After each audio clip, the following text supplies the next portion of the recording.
the other day about the I don't even like Star Wars. I don't remember what that was on. It was on a stream, but people thought I was serious. What could we do? Yeah, there were a lot of comments about that afterwards. Yeah. Oh, that's Facebook. Oh well. Now people have heard us discussing it, so it doesn't really matter. Oh, are we actually live now? Yeah. Damn. So this time it was real and it was lame. Yeah. Oh well. How's it going, Corey? It was fine before I had to read a Star Wars book. I actually read this book like 2 or 3 weeks ago. So I refreshed myself again today, but how much did you read again? I basically skimmed as fast as possible through the whole thing to make the synopsis. And but yeah, so there may be a few details and character names that I forget, like all of Tol Siveron's friends, because that was that didn't need to be in the book. Just yeah. All right, shall we do a formal introduction and get started? We should. I'm just moving this thing. I'm gonna. Okay. It's not an earthquake. I'm just moving my camera. But hello there, everyone, and welcome to Tapcaf Transmissions, our Star Wars book club podcast, where myself and my cozy co-host Eckhart's Ladder, aka Justin, aka Not Star Wars Explained, nope. Talk about different books. And right now we are going to be talking about Jedi Academy 3, Champions of the Force. That's the third Jedi Academy book. That's the last one. This is it. Well, sort of. Well, sort of the last one. So should we lead off with that? Yeah. Let's lead off with our big announcement. Guys, we've seen this comment blazing across the internet. It was number 3 in trending on Twitter, Brazil yesterday. It's been all over Facebook. And we've decided that we will, in fact, read I, Jedi as our next book to kind of cap off the Jedi Academy Trilogy instead of going to Isard's Revenge like we were initially planning. So we saw the protests. We've heard you guys loud and clear, basically. Thanks for keeping us honest.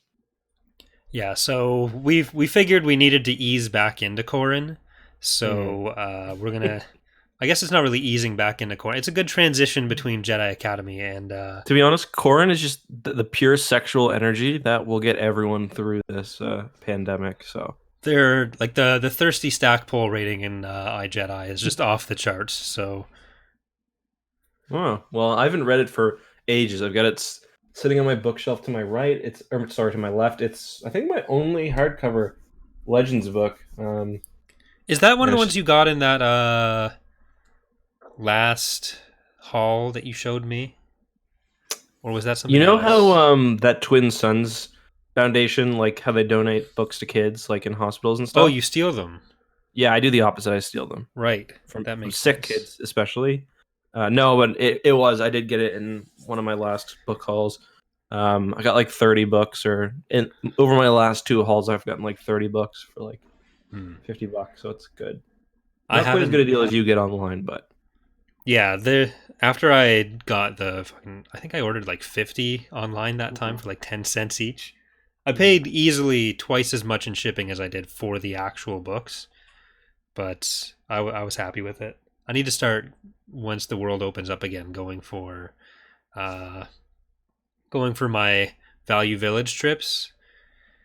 Yeah, my used bookstore is actually still open, but it's like a dank, dirty labyrinth. Like, I don't think I want to be in there with coronavirus around. Yeah. I did get 2 copies of, I forget which book, one of the Corellian Trilogy books. I got 2 of them. And I think I might have gotten 2 for one of the Black Fleet Crisis books as well. Yeah.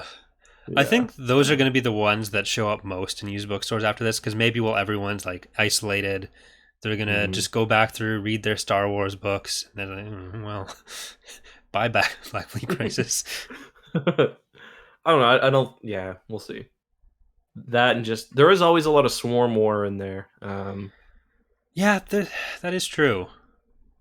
Yeah, a lot of Swarm War.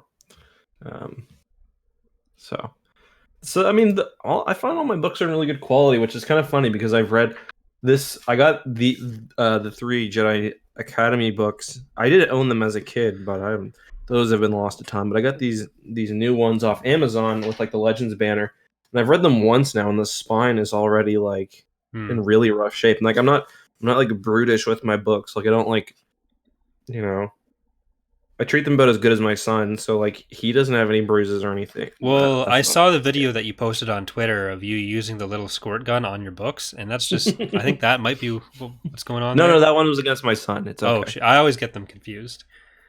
He loved it though. The books, yeah, not so much. But yeah, I read through them once, and the spines are completely busted.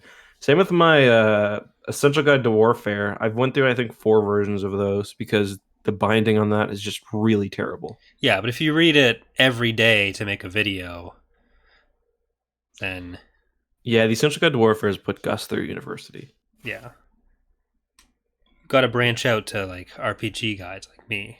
That's where the real videos are. You know where the real videos are? The untapped resource, Star Wars fact files. I used one of those the other day for I did a thing on the Diamond Cruiser. Insider fact files that the obscure stuff that are harder for people to find, so they don't have access to that information usually. That's the public service we provide. But speaking of providing a public service, we have a podcast. Yes. The Star Wars podcast. Yeah, the only one. Yeah, we talk about this every time, but we are the only and premier Star Wars podcast. Any others that you may hear of are actually just copying us no matter when they started. That's true. But do you have any opening thoughts on today's book, Champions of the Force?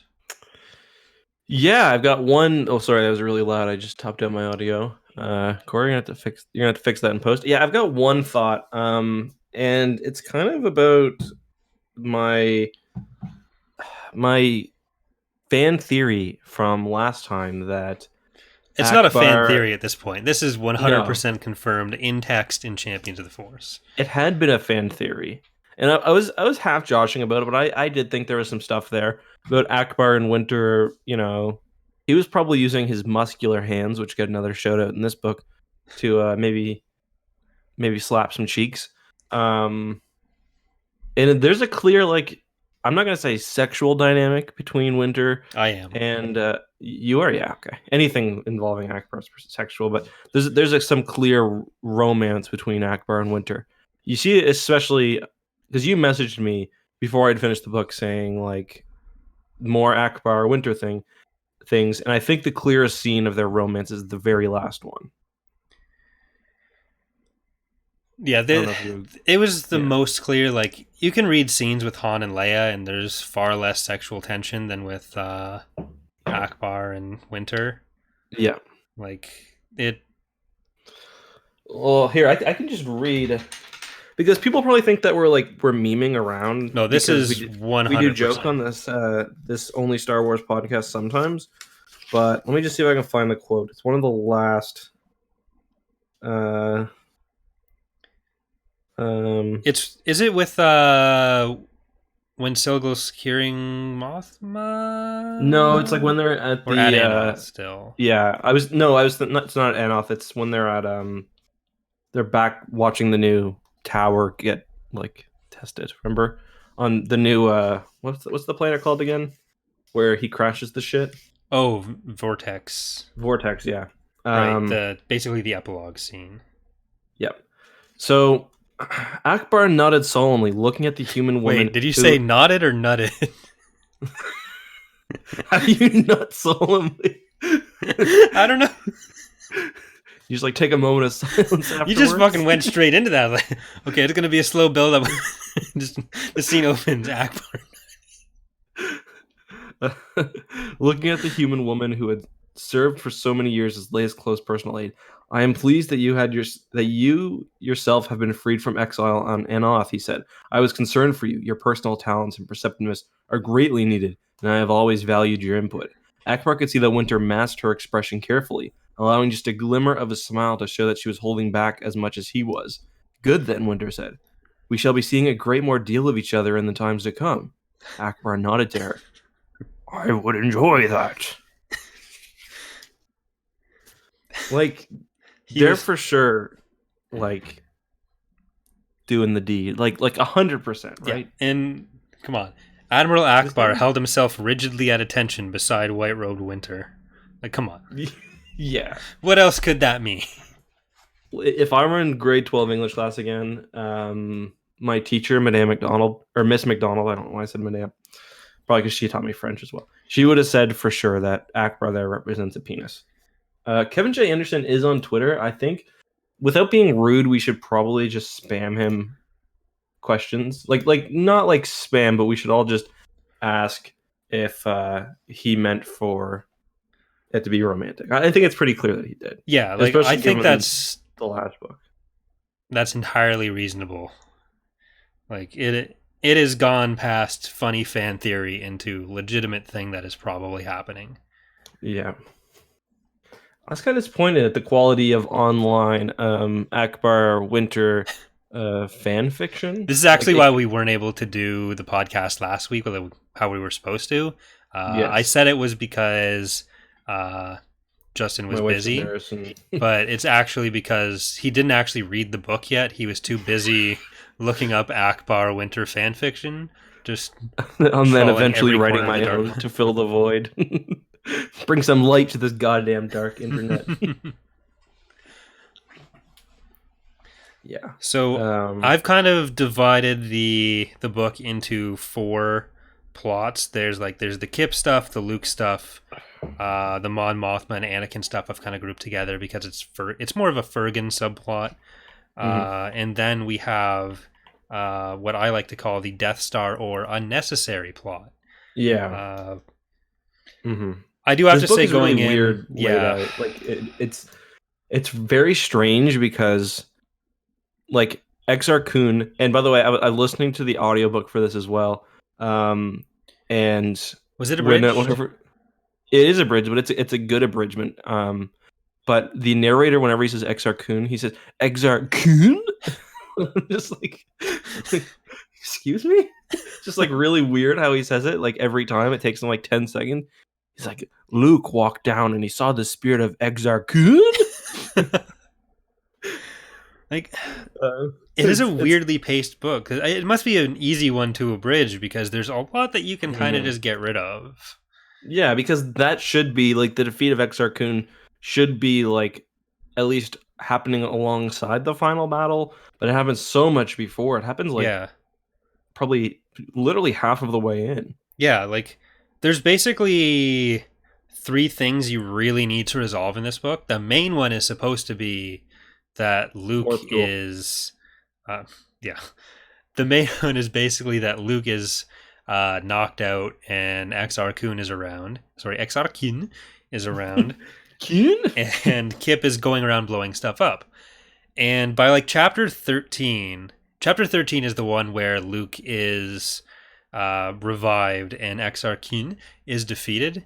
And then there are still that was pretty good. There are still 30 chapters after that. Yeah. Like I feel like if you don't do the thing with the Death Star prototype, which is really just there to provide some like, hey, remember when this happened in episode 4 and 6? Yeah. Like you could have had some of the Kessel as like a cleanup subplot for Lando. Yeah. You could still go to the Maw installation and have some stuff with Dala there. But like, it's just Tol Sivron's bureaucracy subplot of, I guess, just making fun of them, but it's so unnecessary. That's part of the problem too. It's like it's already the stakes seem lower because old Death Star is not as scary as, or not as dangerous as Sith Lord, which is way more powerful than Luke. But there's also the fact that the Death Star is being commanded by like a bureaucrat who is played up for laughs basically at every opportunity. Yeah. It is kind of funny at some points. Like I did get a little chuckle when he's like just escaped back to the Maw installation, and he's like, they like basically convene a meeting of war, and he's like, we had to go without our pastries. It was a very serious moment. Yeah. Like, so one of our things that we do elsewhere on YouTube is we play Mario Kart, right? And so when you're playing Mario Kart, you have the 3 laps, but then when you finish the 3 laps, the characters just start driving around the track repeatedly as like while the victory music plays. And that's kind of what this felt like to me. Where chapter 13, lap 3's finished, Luke's back. We still got to deal with Mon Mothma. Kyp has already had his confrontation with Han, pretty much. Or that's like within the next couple chapters. And It's just like resolving those things. So the rest of the book is just them playing victory music, looping around and make it. It's like he had an extra budget for the book, so may as well make this one when it could have just been. Yeah. I mean, it's weird too how they do throw in like the more with dual stuff as well.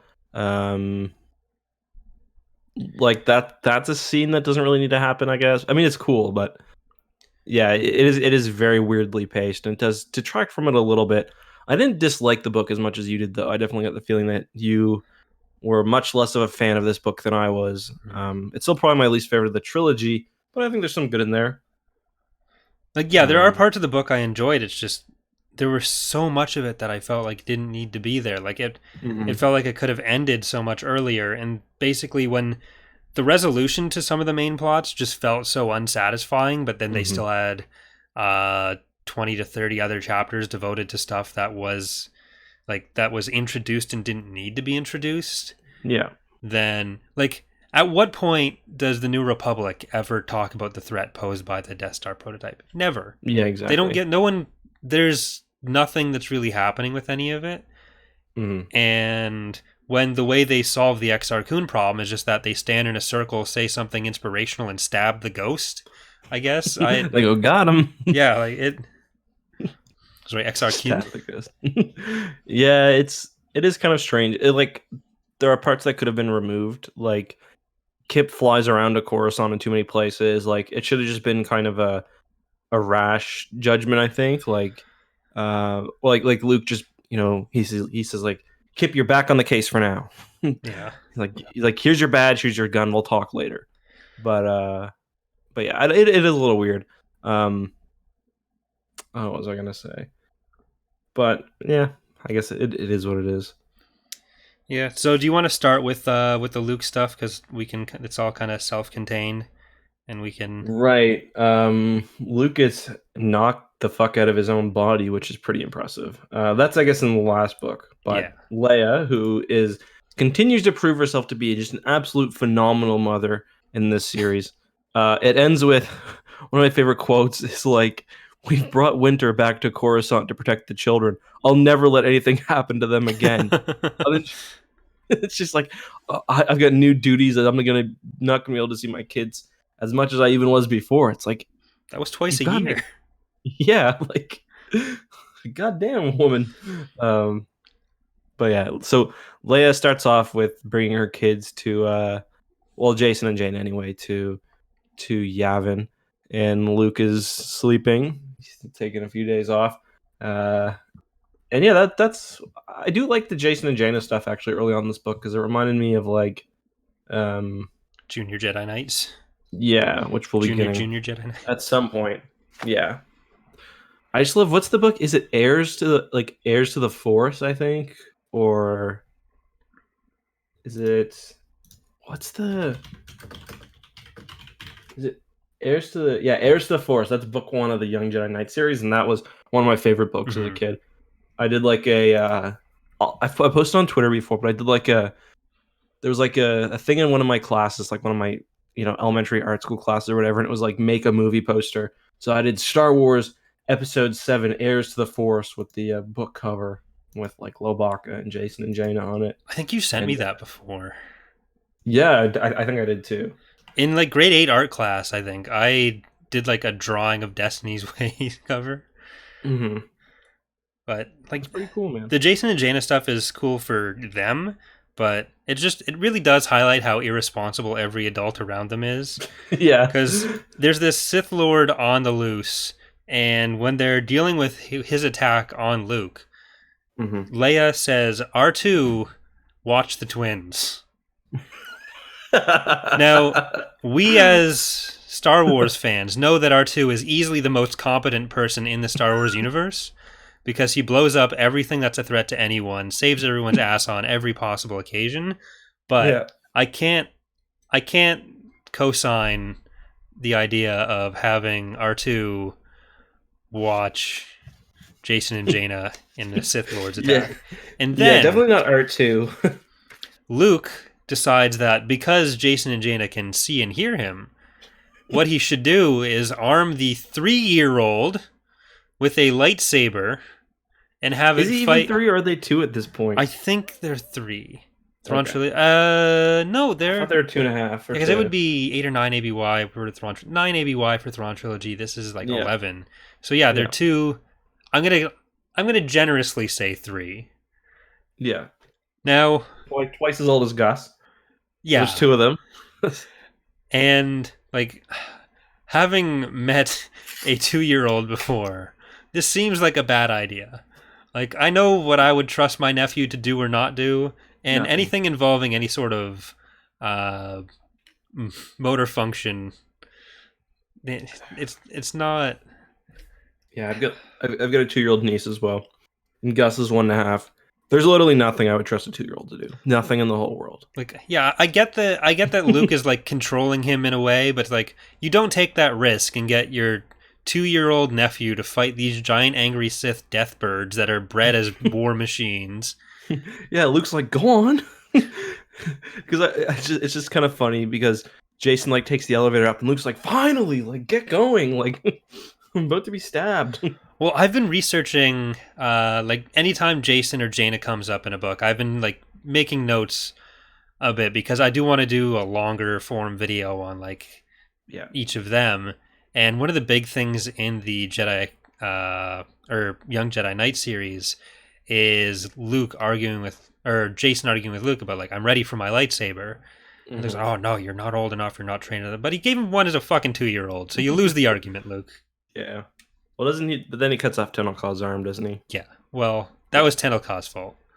Yeah, true. She made Every a time shitty I lightsaber. read a Tenel Ka, like something with Tenel Ka on it, like NJO or later, I always forget that she's missing an arm. I don't know why. Mm-hmm.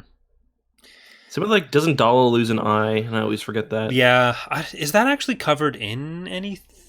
Like, she definitely shows up with an eye patch, but I don't know if it's ever in text. I will say, there's when I was listening to the audio book, there's the part where Morith Duel loses his eye, and this was like an audiobook. It was probably came out the year that the book did, so it's still pretty basic. But when he loses his eye, there's the sound effect that they use is literally boing.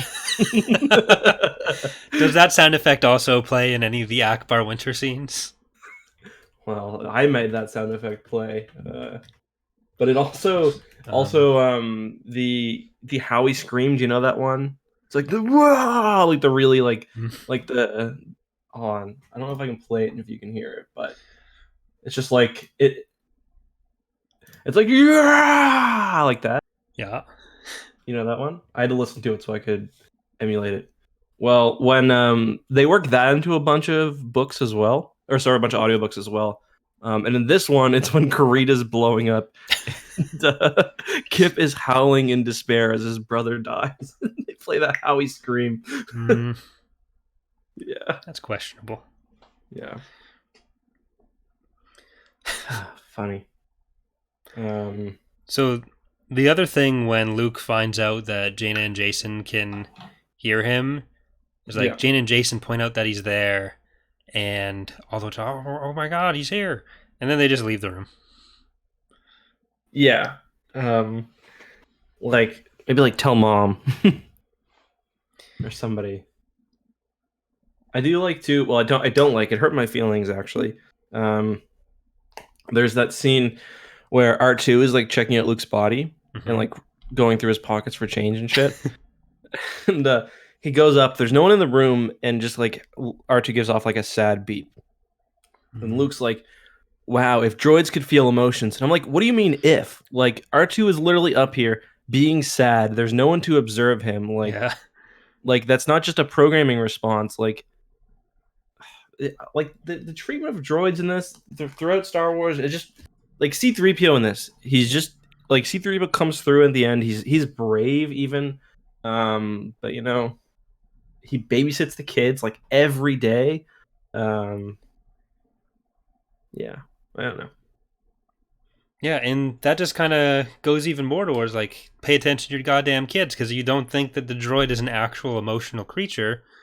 Like, what kind of emotional response are you trying to train your kids to have? They're going to grow up to be a Sith Lord. Exactly. I mean, like Anakin did well because he had that very nurturing, like mother droid. Yeah, You the weird I got a sex serious doll question droid. though. Do you think that droid had boobies? Yeah, that was like the entire point of the droid, I thought. I Well, think know they it get has, like explicitly commented on. Oh, Corrin Caesar, does he? She falls into the rankings during iJedi. You Because not know, only was I Corrin responsible for the death of Exar Kun, and I'm kind of glad that iJedi did that, having now gone back. Because I read iJedi before Dark Apprentice and this one. yeah. And I thought it was kind of weird how Michael Stackpole tried to make it into like Corrin had done everything. But then I read this and it's like, okay, so no, they didn't actually do anything to beat Exar Kun. It doesn't make sense that he died when he did. It was So kind of I'm just glad Stream being a that, badass. yeah. Yeah, I like that. That's kind of why I'm excited to read it because I haven't read iJedi like since I've been an adult, really. I listened to the audiobook, but I remember the abridgment being quite bad, so I'm excited to see, I guess, how it patches it in. Yeah, there's a lot about iJedi that makes me dislike Corrin and think that he was inserted too heavily into stuff.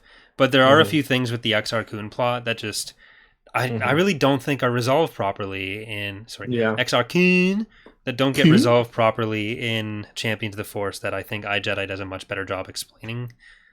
Yeah. Yeah, I mean, it is kind of abrupt. I like the Jedi stuff we do get though. And one thing I do like about this book too, this is a little off topic, but I like how they decide not to kill Kyp at the end. And they're actually like, okay, we're gonna have a character who we have to bring into stories moving forward instead of just Mm-hmm. like being Jedi Apprentice number 3 who gets killed. Yeah. Um, and one thing about this book is it actually does make some really serious changes, like from a like it moves the overall story forward, like Leia being made chief of state, the kids are back now, Akbar is fucking Winter on the reg. um uh yeah. Yeah, that's something Kevin J. Anderson is really good for, even before the Del Rey era, where it was very rare for any books to do that in Bantam, most things were just these self-contained stories, and by the end, Mm. it didn't really end up having that much of an impact on the overall state of things, except like these planets now belong to this faction, but it doesn't matter because those planets were just introduced there anyways. But yeah, Kevin J. Anderson is always good for making something actually change and kind of tying things together. I don't remember how much Kyp actually appears after this though, before NJO. Well, there's not really much that happens between this and NJO. Like you do get Young I Jedi guess they're Knights, most Junior Jedi Knights. You get Hand of Thrawn Corellian. duology, Corellian trilogy, Big Crisis. Black Fleet Crisis, and then the next 3 books we get the Callisto ones and the Crystal Star. But yeah, I guess there's not really, because there's not like a huge conflict. Yeah, there's between not now like and then. Like there's no point where the Jedi would have been involved. yeah, they're mostly Although I just do off to the remember- side developing the order. Yeah, because we do learn, like we do get checkups, especially I think in the Thrawn duology, where like if I remember correctly, isn't Streen left in control or something, or like because Luke is out doing things. He's like, "Yep, Streen, you're in charge."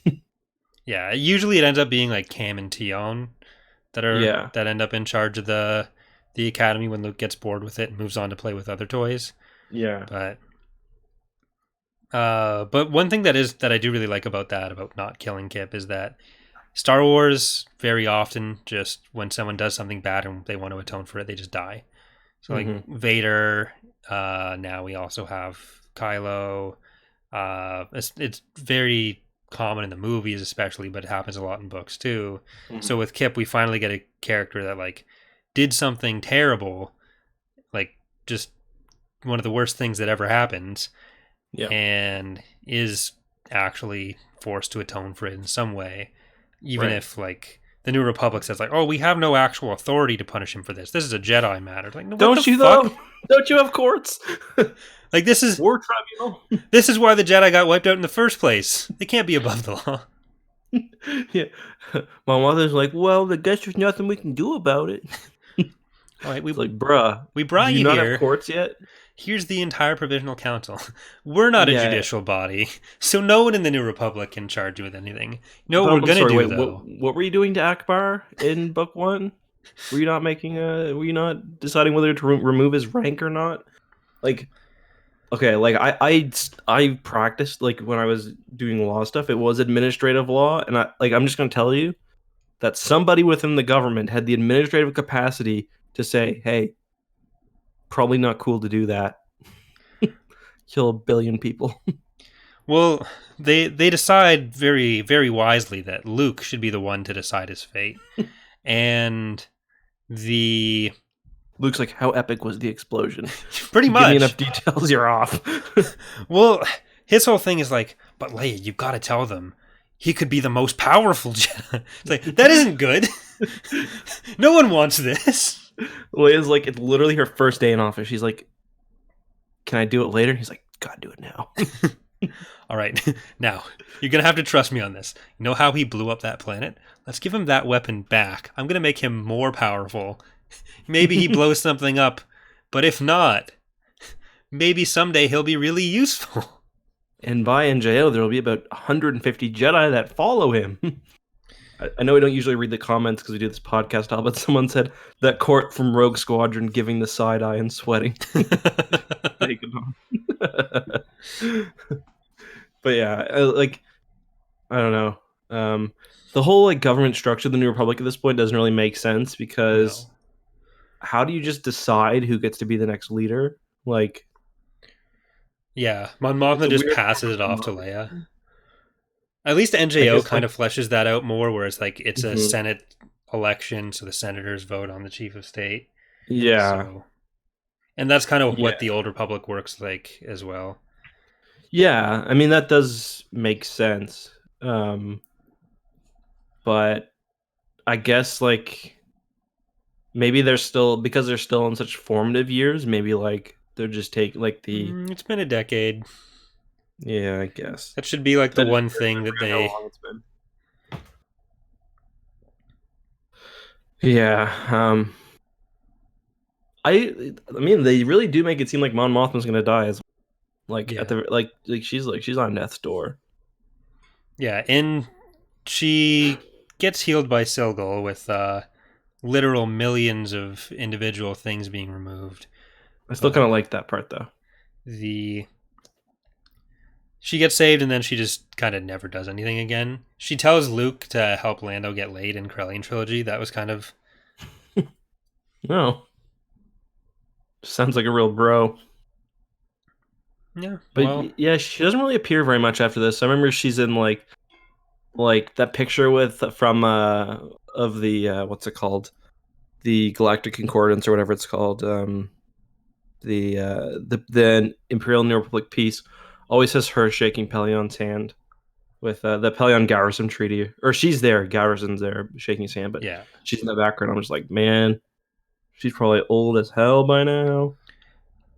I mean, she's not really that old in the grand scheme of Star Wars. Mm-hmm. She's, I guess, probably 30 years older than Luke, Han, and Leia.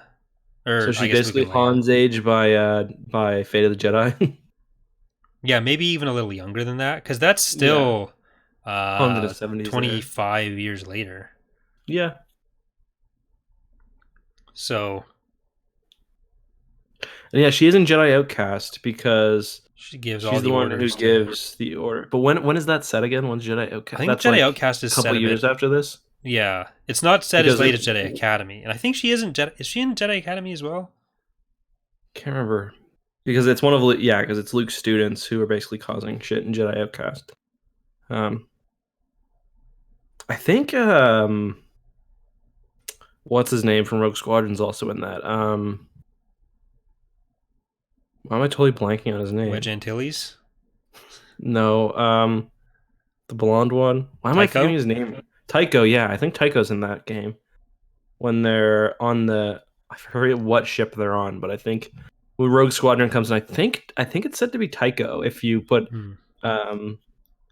subtitles on, but I could be misremembering. Because like Wedge is there when you're doing in Jedi Academy the like setting all the mines on that gas platform. I think it's on Bespin, but In Jedi Outcast. Jedi Academy, I think, for that one. Oh, okay. Because you go to Bespin and Jedi Outcast as well. Well, everything's got to have Bespin involved. Mm-hmm. Go to Bespin and Jedi Search. Yeah. Have you seen that thing floating around? Which, like, I never really paid attention to that, but there's that scene in Episode 9 that shows like the Star Destroyer crashing by Bespin, Yeah. and like, if you look at it, that Star Destroyer would have to be like 20 kilometers long, or much larger. Yeah. I mean, maybe it is. Maybe it's a Zeiston class resurgence class. I mean, it doesn't. When I first saw that, I tweeted about this too. That was one of the first things I remember we talking about that too. But when that movie was released on Blu-ray, I didn't really watch the whole thing. I just skipped to that scene. I was like, I want to get a better look at this shit. But it is kind of a weird. It is a resurgence, I think, just kind of weird. Yeah. But there is some variation, I guess, on resurgence about how many shield bulbs they have. Some only have one, and some have two. So I never really noticed that. Oh. Yeah, it's on the Doomgiver, right? Die Ghostfish. Do we have any closing thoughts about the feel-good Jedi moments killing Exar Kun? Let me just check my notes. I think that's basically it. I mean, I'm liking the cast and crew that's coming together by this point. I wish they would just flesh out all of them, but I kind of understand why they didn't. Yeah, Karana T gets a few good moments. Mm-hmm. And I feel like she's the one that shows up kind of the least afterward, other than the ones that just die. But like Cam Tione, Kyp, even Stream gets some stuff. Yeah. Karana T gets nothing. Dorsk 81 and 82 just blow up. But yeah. Exar Kun does say your faith in your friends is your Exar Kun does say your faith in your friends is yours, to Luke, being that's his weakness. I'm just like yeah, there's so many unnecessary OT callbacks, and that's basically what the entire Death Star plot is. It's just them. Remember last time we did this? Yeah. Isn't this just like that? And that, I think that's one of the things that makes me dislike it as much as I do, is that it's like it's clearly just there for those moments. Yeah. And like they're not even adding anything new to it. They're just making it matter less and clearly just going for the references. Yeah. One thing I will say is I like we even see Jason start to have his proclivity like towards animals at this point. Like he's talking to, or it mentions that he's like good with animals. So I thought that was interesting, like because that's a pretty big part of his character for a while. Yeah, like he's also this kind of off topic. What happened? Do you think when Anakin? Like so, what's his name? Fergan has Anakin, and Anakin's eyes. He's like his eyes flash like he was deep in concentration, and then the droid comes up and shocks Fergan. What do you think the point of that was? Was Anakin supposed to be controlling the droid or something? Yeah, I don't know if it's supposed to be like some sort of link between them or just a sign of like Anakin is going to be uber powerful. Yeah, and I think it might have also been like more of a distraction for like he's distracting Fergan in some way in the droid attacks, but. I don't think it was supposed to be like droid control, force power or something. Yeah. No, I didn't think so either. One nice thing the audiobook did with that scene, by the way, and I know I kind of brought us off topic, is it skips the entire chase. They don't go in the empty what is it? MT-AT? AT-MT? MT Mountain Terrain Assault MT-AT. Yeah. So there's no big chase in that. Turpin just pushes him off the edge of the cliff, which I kind of liked. I thought that made more sense. Yeah, because like it's like kind of a convoluted chase scene where like he pushes him off and then he's about to commit suicide. But in this, it's like he pushes him off and then he's literally about to jump off the cliff and follow him. So it's a bit more personal death because you see. And then Akbar grabs him and is like, no. So I kind of like that one a bit more. So I guess we should go into the Turpin related plots in general there next, where basically Turpin is Admiral Akbar's private mechanic / buddy. But he's been controlled by the Empire for the entire time. He's got like missing brain bits that were repaired by the Empire that no one ever really thought to check. And he never really had any moment of self-control to tell anyone before. But Yeah. Turpin decides that he needs to get Admiral Akbar off in a way that doesn't involve Winter for the crash on Vortex. Mhm. And he goes to Yavin to find Leia and tells her that Anakin's in trouble because he's basically told Ambassador Fergan or whatever, the Governor Fergan, where Anakin's hiding. Because really, it's just Akbar and Winter that are supposed to know that. Akbar, Winter, and Luke. Yeah. So they end up, Turpin and Leia go to Mon Calamari, pick up Akbar. Nothing really happens with either of those scenes. And Fergan is taking his surviving dreadnought from the explosion of Karita with some MT-ATs to capture Anakin, because he wants to bring Anakin to other Imperials as the future Emperor, hide out for 20, 30 years until Anakin's powerful and leads them all to victory. Yeah. Joke's on him. Probably would have been a better life for Anakin. Yeah. I mean, living in the core, and then I'd rather get ripped apart by Voxen. Yeah, I mean, yeah, I guess so. So my main thing with this plot is, with these MT-ATs, do they deserve to be called MT-ATs? Are they transports? They bring 2 people in them. Yeah, that was kind of weird. I did a video about how the Empire probably should just kept the ATTEs, because we see them just scaling sheer cliffs a few times. But yeah, that's kind of weird. I mean, he's really jazzed about them, but you could have also just used a starfighter. Yeah, literally anything else probably would have been better. There's 8 or 10 MT-ATs. There's a significant number. So 16 total troops, including Fergan, who can't fight. Although it does survive the longest. But he was kind of hanging back and not. Yeah, true. But what? It almost seems like you don't need to stop the MT-ATs themselves. You don't need Fido, which is the name of this giant tentacle Hente monster that ends up killing half of them. Yeah, it's Fido is a very, very, very niche defensive situation, and this is basically the only case where we're better than a couple of turbo lasers. Yeah. Even that I'm not positive. Yeah, it's a cave system near the hideout that has these mechanical. I wasn't clear for a while if it was mechanical or organic, or organic enhanced with mechanical stuff. Semi-organic. I kind of just imagine it being big metal arms with a very smart brain. Yeah.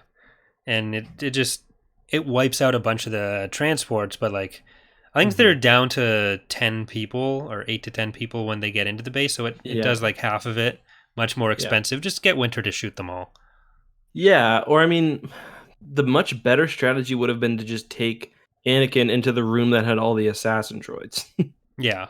Although I guess in that case maybe they just chuck a grenade in there or something, but they also basically Winter describes them as being programmed to ignore her and Anakin, which makes it sound like if they were standing there, ignore might also fall in the category of get mowed down while trying to kill the assailants. Yeah.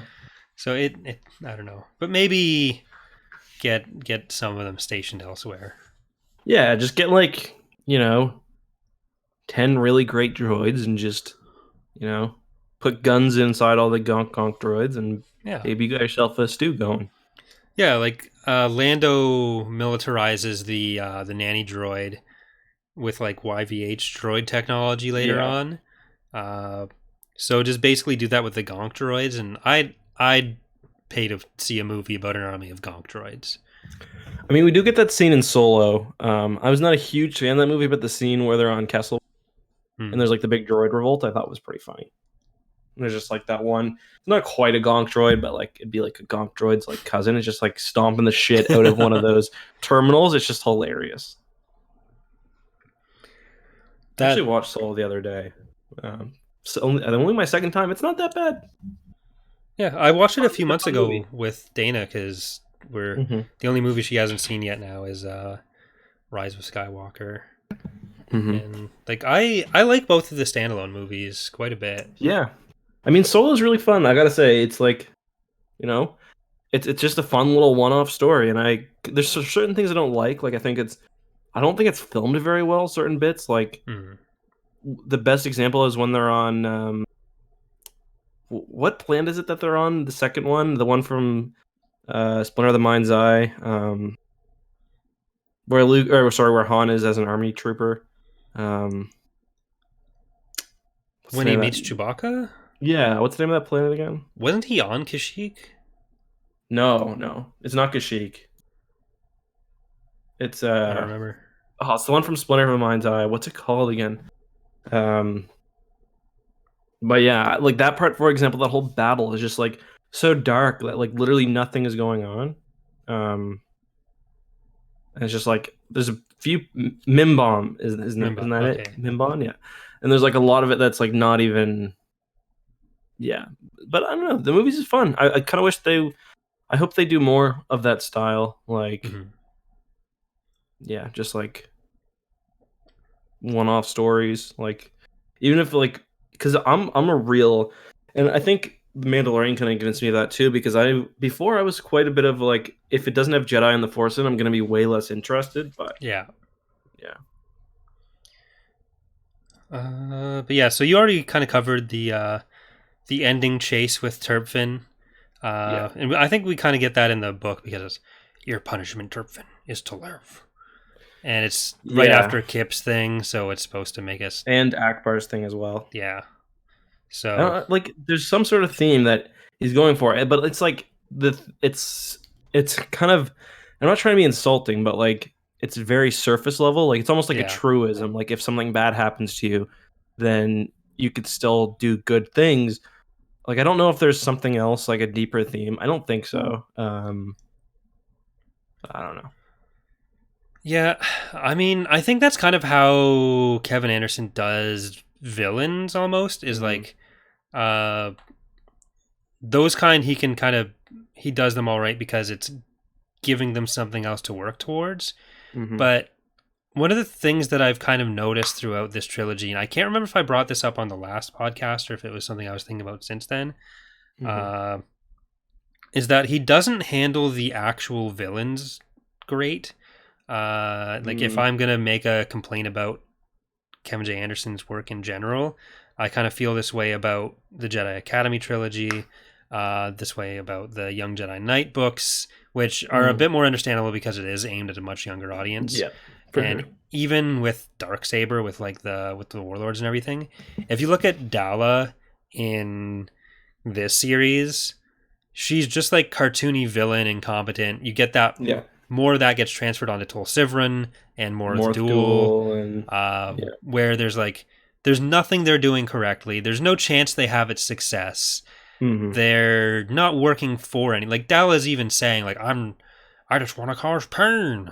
And then you kind of get that with Brachus and pretty much every bad thing that happened, Quarrel before he becomes friends with them. It's like, once they're not the primary villain of his books, he's able to do them as better characters. Like Dala is a much better character in Darksaber than she is in the Jedi Academy Trilogy. Because the people who are supposed to be like fuck up failures there are the warlords, and now Dala is someone who you're supposed to kind of like not even root for, but she's trying to accomplish something by the end of it. And he just seems like he kind of spins his wheels with villains when they're not. The same thing with like Zek, even like because Zek was originally kind of boring, but by like he gets fleshed out in like Swarm War and like later stuff. And yeah, you're right. Because it is very very one dimensional. Like it's kind of boring. Like what is Exar Kun doing? Yeah, it's just like we don't know what his goal is, and he doesn't really do anything to what he just kills Gantoris and knocks out Luke and wants to kill Luke, and is like sure, he's ancient Sith Lord, he just wants to fuck with people, maybe but like, is he trying to get his power back? Does he think that's what's going to happen? Is he just trying to manipulate the Jedi? Like everything he does, it just turns into cartoony villain monologue, and it's definitely a fair complaint.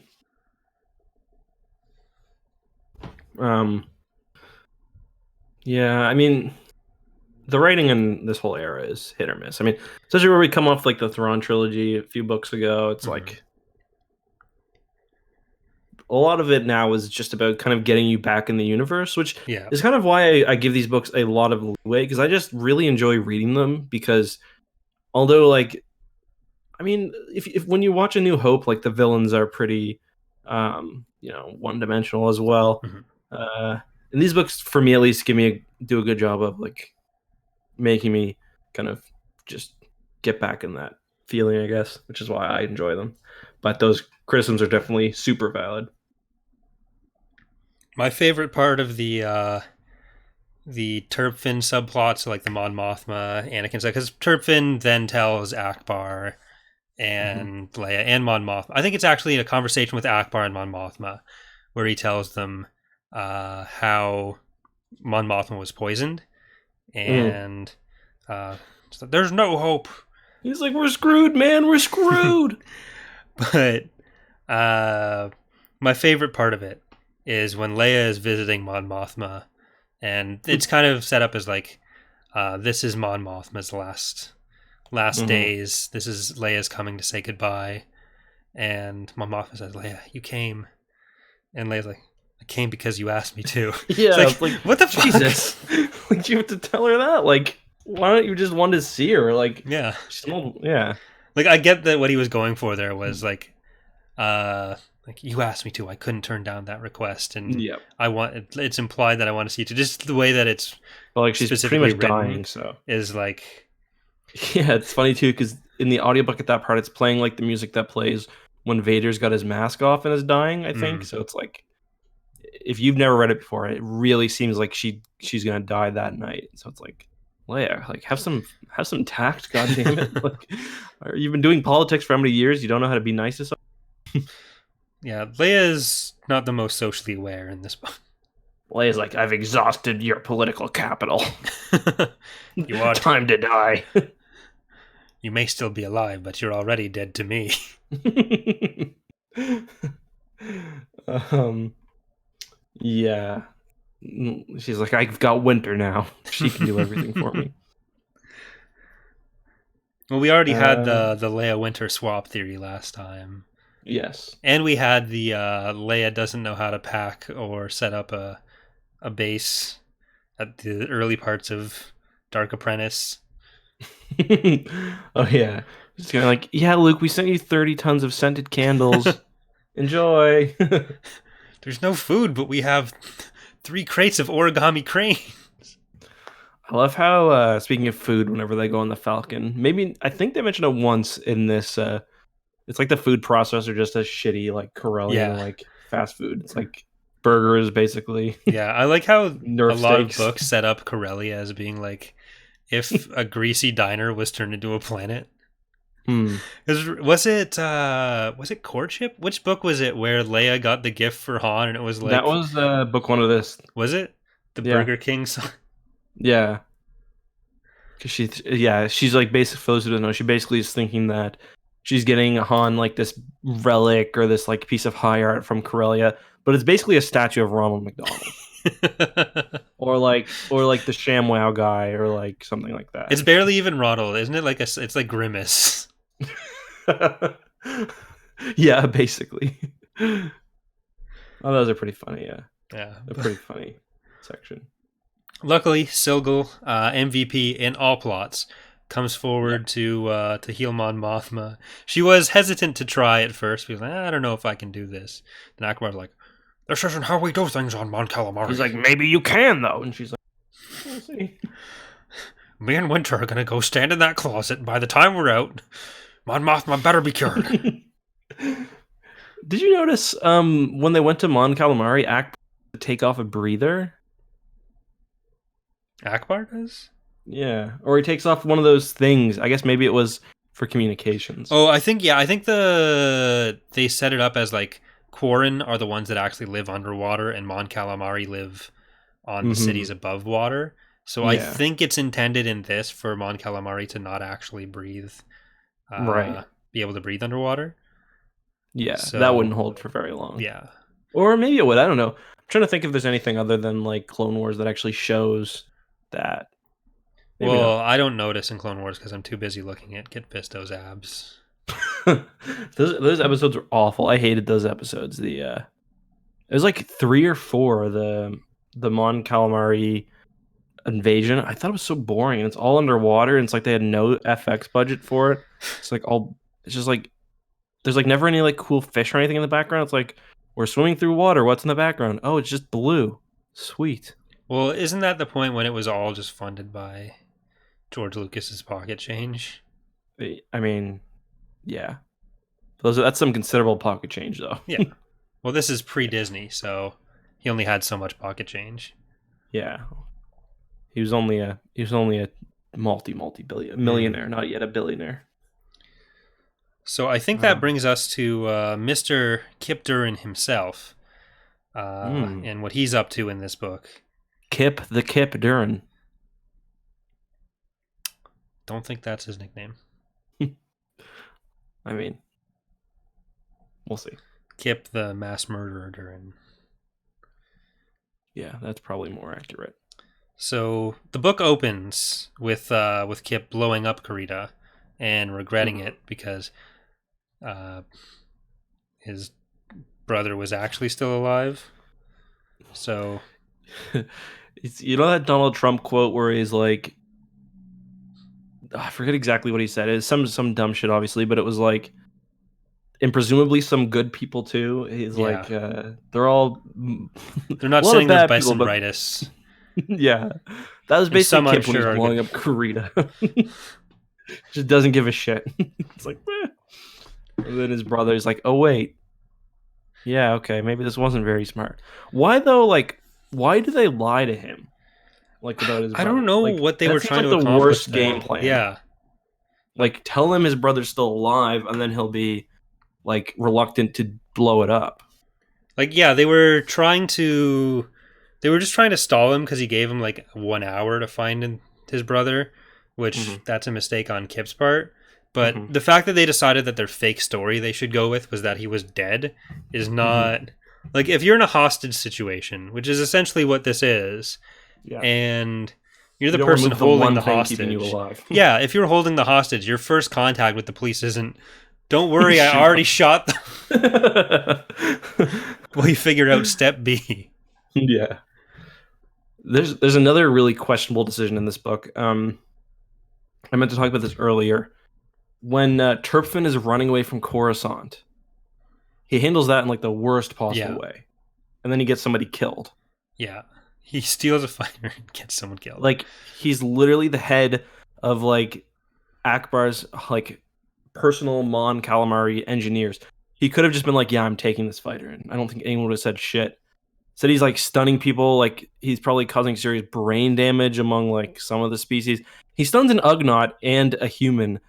Like, Ugnaughts probably weigh like a third of what a human weighs. Like, you know you killed that Ugnaught, right? You know that Ugnaughts dead, right? And all of this is stuff that he could have told someone else. Yes. Like, he doesn't need to immediately run to... I mean, I do kind of get that part, because he's like, he doesn't really know that he thinks he's still fighting against it, I guess, or that it can pop on at any time. Yeah, so why take the time to fly across the galaxy?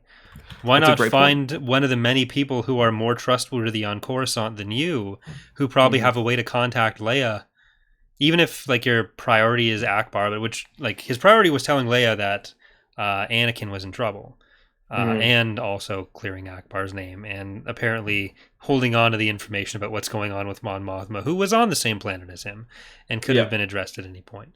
But you know, why go through these proper channels? Instead, steal a starfighter, know that you're going to get chased because they have like more than zero security on the galactic capital of the main galactic power at the time. Just I mean, just if you really want to do it that way, just take a ship. Like, you can take one, like you did earlier in like 2 books ago. No, he actually does this every time he's going to talk to Fern, and no one picks up on it. Really, it's their own fault. We lost 10 X-Wing pilots this week. What's going on? I don't know. They just keep flying into wreckage, chasing nothing. Speaking of one last thing, I keep dropping on things we finished. Fergan, it was kind of funny. I wrote, Fergan picks up kids like all my single guy friends, like guys who like don't have a sibling with a baby. The first time they try to pick up a kid, like anytime one of my single guy friends comes and like sees Gus, like what do I do with these arms? It's like describes basically like Fergan grabbing the baby by his arm and like walking around. That's basically like just have no idea what to do. And I was like, yeah, Fergan is definitely an incel. Well, he's not human. He's like a weird little Eggman, right? So we don't know what his biology, like what he actually looks like. He can't do the thing where you're like picking them up and you're usually around like lower parts of their body. But he's like an egg, so his hands are down here, then it's looping out that. I imagine him holding like Anakin hostage, like he's picking Anakin up and like Anakin's almost touching the ground. It's like 3 feet tall. I'm probably exaggerating how much he looks like Humpty Dumpty, but that's basically just what I picture every time Fergan's is in the book. Kybo Ren, not Kylo Ren, but Kybo Ren from Droids, I think it is. Yeah. That's kind of how I imagine Turpin looking. Turpin? Or sorry, yeah, Fergan. I mean, Fergan. Let's see. Yeah, I can see it. Yeah. Yeah. Kind of like that. Short, stocky, like dastardly looking. Yeah. Kind of a ripoff, to be honest. I just don't know that guy would be as good at stealing babies. Look at that guy. That guy looks like he's definitely stolen babies. Yeah, but if you look like an egg, there's a certain sense of breakfast and you tell me that guy doesn't look like an egg? He doesn't look like an egg. Not that much. Not more than Fergan actually does. I don't know. If you look up Fergan, the pictures of him, he doesn't really look very egg-like. Okay, the pictures I have in my mind. There's one picture of him. He just looks like a human. He looks like an egg. Okay, but it's weird because if you look at what's that from? Okay, so the picture that on his actual page, he looks like a human. If you look on Karidan, he looks like an egg. Yeah, big time. Oh shit, they're 2 meters tall. Oh shit, that got a lot more terrifying. So he's like leaning all the way down to the floor to grab Anakin's arm. I just don't think Kevin Anderson knew how kids worked at this point in general. No. What would you do if you just pretend that so you go to a club, right? There's this girl, she's wearing a really long dress. You can't see her arms or her legs, and she's cut her weird Karidan eyebrow thing or eyelash thing. Then you take her home, and then you see those fucking skinny ass legs. What do you do? Apologize to Dana and good answer. Not Dana, do this. He's clear. He's good. Don't worry. I mean, no matter what her legs and arms looked like, that is not a situation I would want to be in. Yeah, that's a good call. Because apparently I'm the only dedicated partner here. Listen, I asked you, no one asked me, and I would have given the exact same answer. All right. Let's say you're at a club. Exact same answer.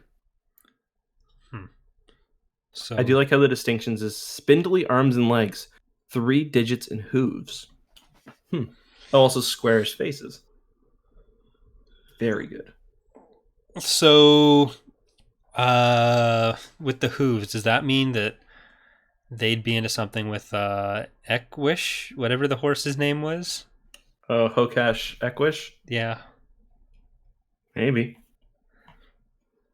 I mean, I'm not going to say no. Well, so Kyp is blowing up green. Yeah. Any genocide in that whole species, by the way. Which, not a bad thing. They're pretty gross. Han, who is at Yavin, decides, you know what? Rather than look after my real kids, I'm going to go after the son I never had. And This thought I never had. Jason's standing right there. Streen and Leia both feel like 1,000 oysters cried out in panic and were suddenly silenced. And so apparently no one else really feels it, but just Leia and Streen. Streen because he doesn't like voices in the first place. Well, it kind of no. It says everyone else felt it too. Like, but not to the same. Because even the kids start crying.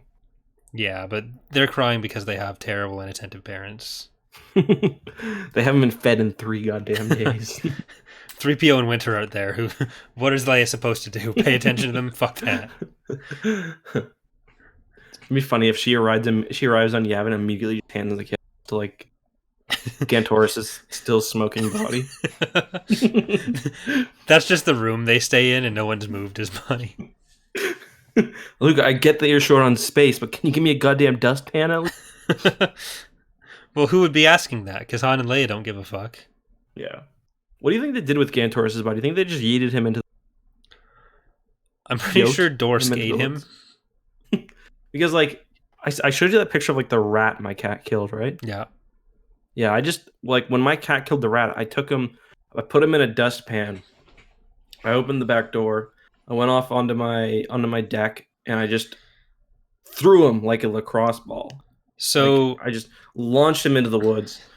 See, my question with that is, yeah, do Remy and Murphy have access to those woods? Like, are they allowed to go in it? No, they can't go up there but your cat does. Oh yeah, big time. So that, like, you're just asking for the rat to come back when the cat finds it again. Well, I assume a deer or something ate it. Or a bird. Deer ate a rat? It was dead. I don't think deer eat dead animals. I bet you. Well, a bird would, or other rats. A bird would. The rats probably would. I don't think a deer would eat a dead rat. I don't know. Probably not. I guess they are herbivores. Yeah. But 2 nights ago, I was going to let the dogs out to use the bathroom before bed. Me. But and I just hear some squeaking, and I look, and my cat is just sitting there. He's sitting like very politely in front of the door with just this still alive mouse in his mouth. Yeah. And then he sees me coming, and he drops it, and he starts smacking the shit out of it, like just torturing the fucker for like, yeah, probably like 2 minutes. Like he's just torturing the thing, just this little mouse, and like he would like almost let the mouse escape. Like he'd put him down, the mouse would run halfway across the deck, and then he'd be like, "Nah, I got you." So I got a broom, and I just. My dogs used to do that with like voles. They just we get those too, yeah. And one time, your dogs would eat them, the voles? No, they'd be playing with the voles, and the voles wouldn't really be that fun to play with for that long because they just get demolished quickly. Because one was a Saint Bernard who didn't realize how big she was in any way. She thought she was a lap dog, so she'd like back up to people and just like kind of like jump her butt onto their lap. Yeah, because we'd hold her as a puppy. Saint Bernards though. But one morning before school, one of them came into the house and had like something sticking out of their mouth. And so my sister was like chasing him around the house, like, "Chevy, drop it." So she like put her hand out in front of him. We do the thing where like you grab the top around their jowls and just kind of push it in so they'll open their mouth. Yeah. And she went to catch what it was. And he dropped like a mostly dead mouse into her hand. She would, and this is in the middle of our kitchen too, so she couldn't just like. It was great. I enjoyed it. That's like my cat. He's great at killing mice, but I'm pretty sure because we've had now 2 mice and a rat get into the house. The rat, I'm 95% sure was only in the house because one night before coronavirus, I was opening the garage to go get coffee, like probably at 9 o'clock at night. It was pouring outside. I see the cat chase this gigantic thing into the house. I didn't realize what it was. Like I thought it was like this was you saw the picture. This was a big rat, like probably 3 pounds. And then after that, like you could hear it in the walls at night. Mm-hmm. Like when Charlie was here, you could just hear this thing scratching, and like it sounded like a cat because it would run and then it would like hit like I don't know, somewhere in the wall. I couldn't go, and it would just smack really hard, and it was like slowly driving me insane because it was like right above where my office was. And then we had exterminators come, and I think they flushed the rat out, and I think my cat finally killed it. But like, there's been other times where he's just taking shit into the house. And Remy's a terrier, so she's like a mouser basically. That's her lineage anyway. So like, one time there was a mouse hiding under the dishwasher, and Remy was at one door, just like, or at one entrance in the kitchen, just like ready to go. The cat and Murphy were at the other one. I was just like, this poor mouse, man, doesn't have a chance. They've just gotta have their fun somehow, so they'll just bring more in, so they'll have stuff to play with later. Man, this cat, like, he kills a mouse probably, I'd say, because like we've got, so like I live in the middle of the suburbs, but we've got a green belt behind my house, probably like only like 200 meters maybe, but it's pretty dense woods. Like in the summer, you can't see the houses behind us.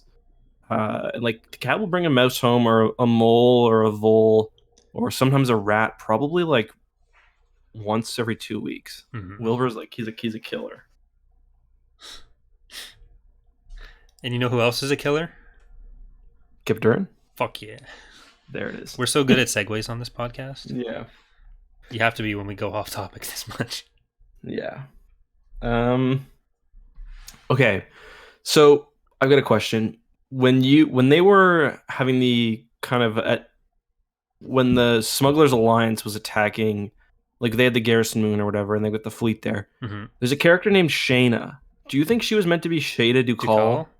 Yeah. Yeah, because I think the Mistral guards come up several times in this. Yeah, she is a Mistral. So I was like wondering. Yeah, because they're the ones that go into Duel's office with them. I'm pretty sure. Yeah. So I'd bet a lot of money that is supposed to be Shada Dukal. Yeah.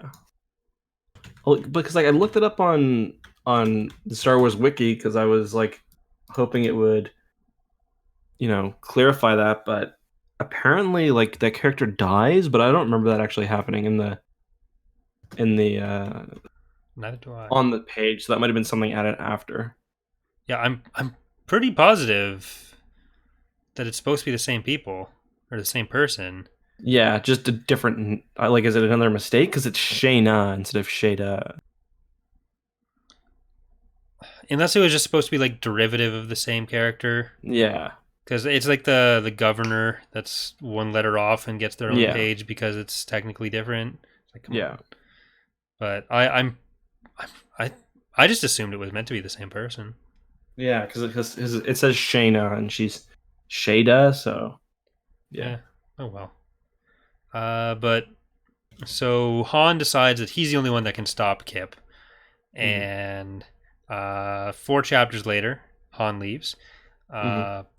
He goes to Coruscant first to ask permission to do this, so it can be an officially sanctioned New Republic mission. He takes Lando with him because Lando's hoping that he'll get dropped off at Kessel. This is the only way. He has his $1 million credit reward that is burning a hole in his pocket, but he can't afford to go to fucking rent a ship or something. Yeah. No, it's hard to believe transit. that Lando only has one ship as well. Yeah. But I guess ships are expensive, like, yeah. Well, if he's this concerned about it, he can get, there are other ways there has to be like ship rental services. Yeah. But I mean, it is kind of, if you got no one helping you, then you gotta get to the planet. Then when you pick up your ship, what do you do with the other one? I mean, if Han's going anyway, like, Well, if he's setting up this whole business deal with Mara and the Smugglers Alliance, like, just he's risking his entire ability to make this deal on the fact that maybe Han might have to go near him someday. Yeah. Like, if you need to get home, you got some friends at a campground. They're going the opposite direction, but maybe someday they'll be back in the neighborhood. And you need to be somewhere in a week. You don't tell them, hey, I'm going to just sit in your car and maybe we'll end up near where I need to be some point. Yeah. But, like, the search for Kyp, he has to assume is going to take a reasonable amount of time. But luckily, listen, I can explain all this. I can explain all this. Han and Lando just like bro time. That's fair.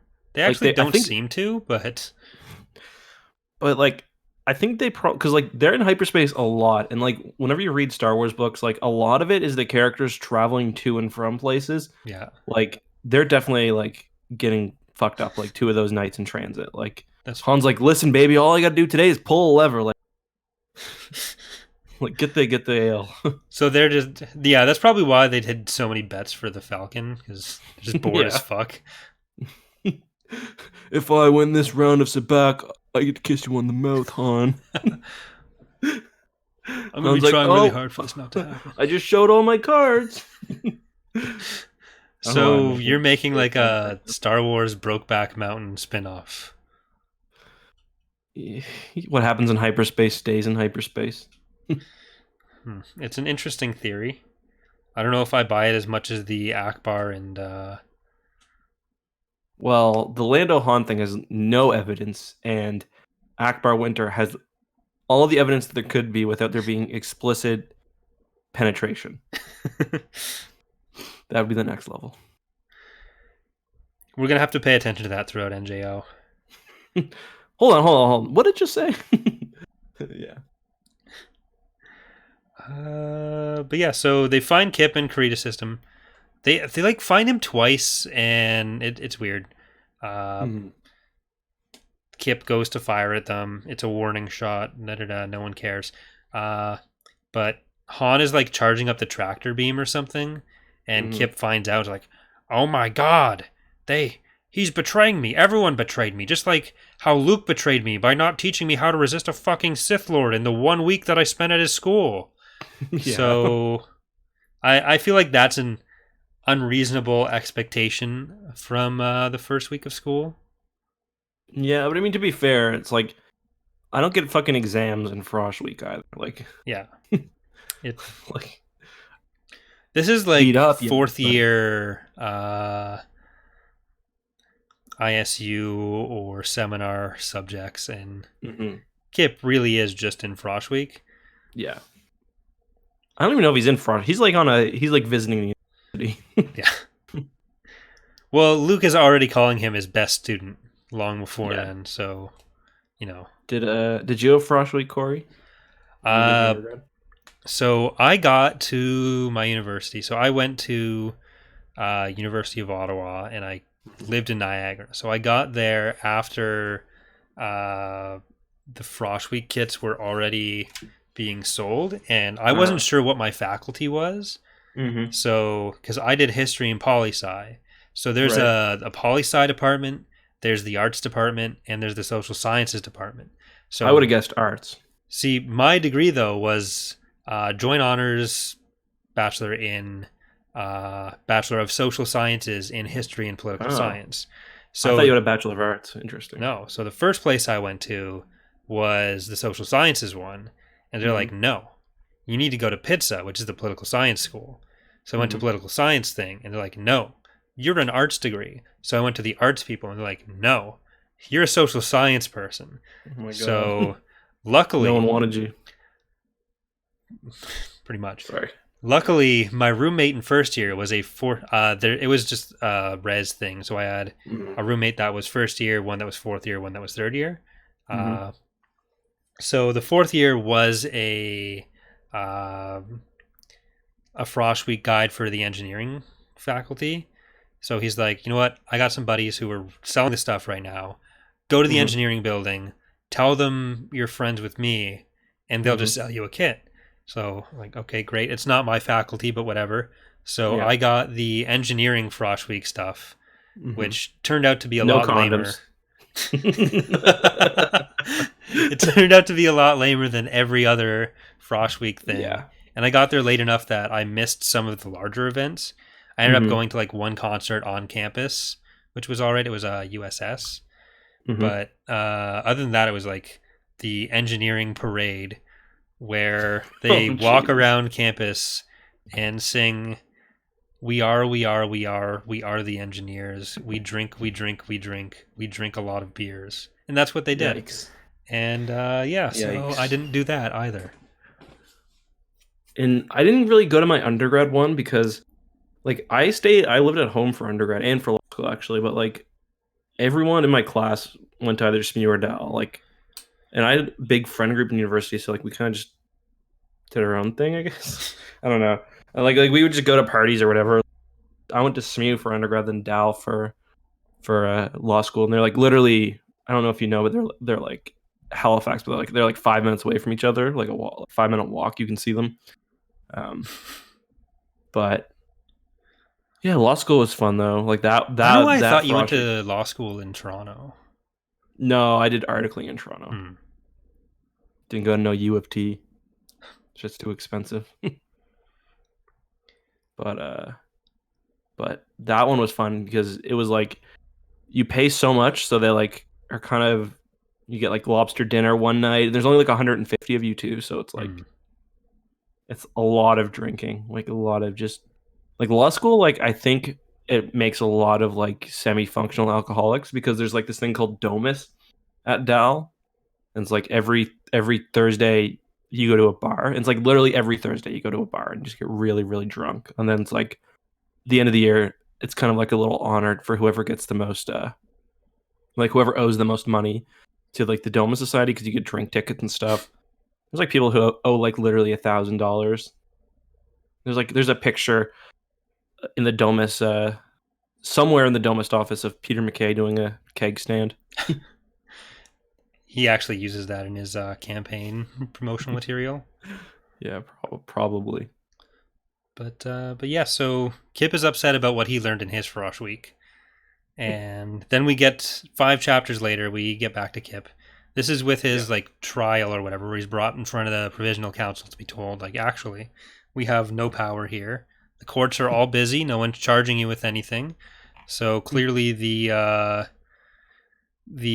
legal requirement here is to send you to this magician's prep school, and he's going to decide what happens to you. Yeah, musician's prep school that was settled about 2 months ago. It doesn't have a charter. It's not been voted on by the Senate. It's not in the New Republic's constitution. Kind of an incel. You're lucky you're a guy. He might let you off. Yeah. What I mean, we've honestly kind of covered most. Yeah. Like just through our like really stupid discussions, I think we've covered most of the main topics. Yeah. There's the bit in the cave, but I mean, it's like another callback. There's not really a lot there. Yeah. Kyp does better than Luke does, I guess. So I guess that just leaves like the Death Star plot. If you want to add anything about like Chewie going there to free the Wookiees, which is it doesn't really get much focus, but yeah, I mean, I like that. I guess the Wookiees are pretty brutal when they kill that guy, the one who'd been kind of keeping them captive. Yeah. Like they use their claws, which I remember. I forget what is it. Knights of the Republic that talks about like how Wookiees when they use their claws, they're basically like they're shamed out of society. Mm-hmm. Yeah, because like the blade that you're finding for Zalbar, right? And I think Hanhar is also kind of yeah. He's a Mad Claw, right? Isn't that what they call him? Yeah, Mad Claw.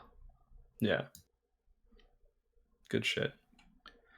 But yeah, this is another like subplot where the pacing is really fucking weird because Wedge and Chewie are at the Maw installation almost the entire time, but it doesn't seem like they're there for that long. No. And Dala shows up in chapter 18 when they're raiding the Maw installation, trying to get whatever they can.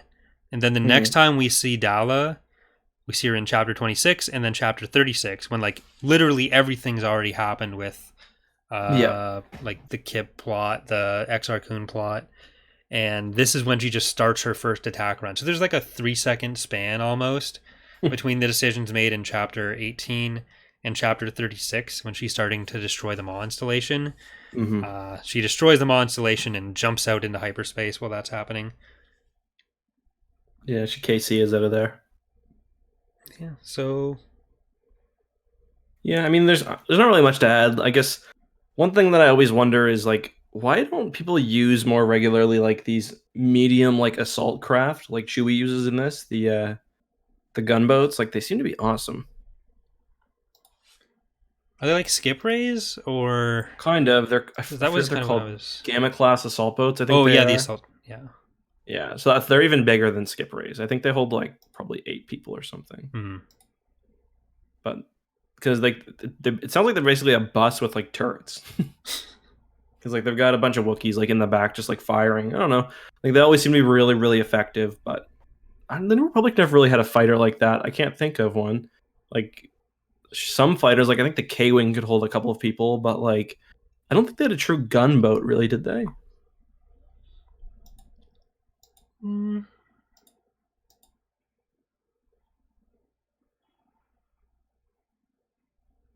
I don't know. It's a very effective ship type. We see a few times. I think we get a bit of that. Like a lot of that is kind of X-wingy, like the Yeah. games. Yeah. They do show up a lot more. Yeah, because they've got they're various Imperial ones. I think even that type specifically shows up in one of the X-wing books or X-wing games. Probably. But yeah, I guess like Kyp draws the Death Star into the maw. His last test with Luke is that he has to destroy the Sun Crusher by dropping it into the black hole. But like everyone just happens to be at Kessel and the maw at the same time. They're flying back and forth. Pretty much, the Garrison Moon gets blown up, but again, like it's all just very callbacky, and I don't know that anything really happens with this that isn't just wrapping up an unnecessary plot. Yeah, no, I agree. So I like there's not really a whole lot I want to say about it. It's just a lot of plot. The drama is already very low by this point, so it's not like it's a chore to get through it. I don't feel, but it's kind of it is kind of boring. All right. So I guess we'll do the ranks and then emails. Yeah. The last thing I want to say is that the Sun Crusher. Why do they never use that strategy again of flying through shit? That they use like in literally the first battle. They fly through a Star Destroyer's bridge. Maybe do it again. Yeah, maybe don't blow up the Cauldron Nebula. Just fly through them.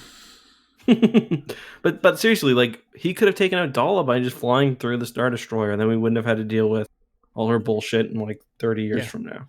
Or, I mean, you don't want to get hit by the Death Star laser. I think they do say that would have destroyed the Sun Crusher. But they take like a grazing shot from it, though. Yeah, I mean, he tries to like blow it up with the resonance torpedo, and it doesn't do anything because it's not enough mass. But yeah, but he actually gets slightly hit by the Death Star's laser. Yeah, but I think if you're flying directly through it, then he would have been vaporized if he got a direct hit. And this thing can aim so much better than either the Death Star 1 or Death Star 2. I know. It's like literally spinning around on its axis like a top. It's just like yakety saxing around the battlefield, like. But it's just me, or was the okay? So I kind of like the Stormtrooper commander as a character. He's kind of funny because he's like not a foil, but he's like the opposite of the stupid bureaucrats. Mm-hmm.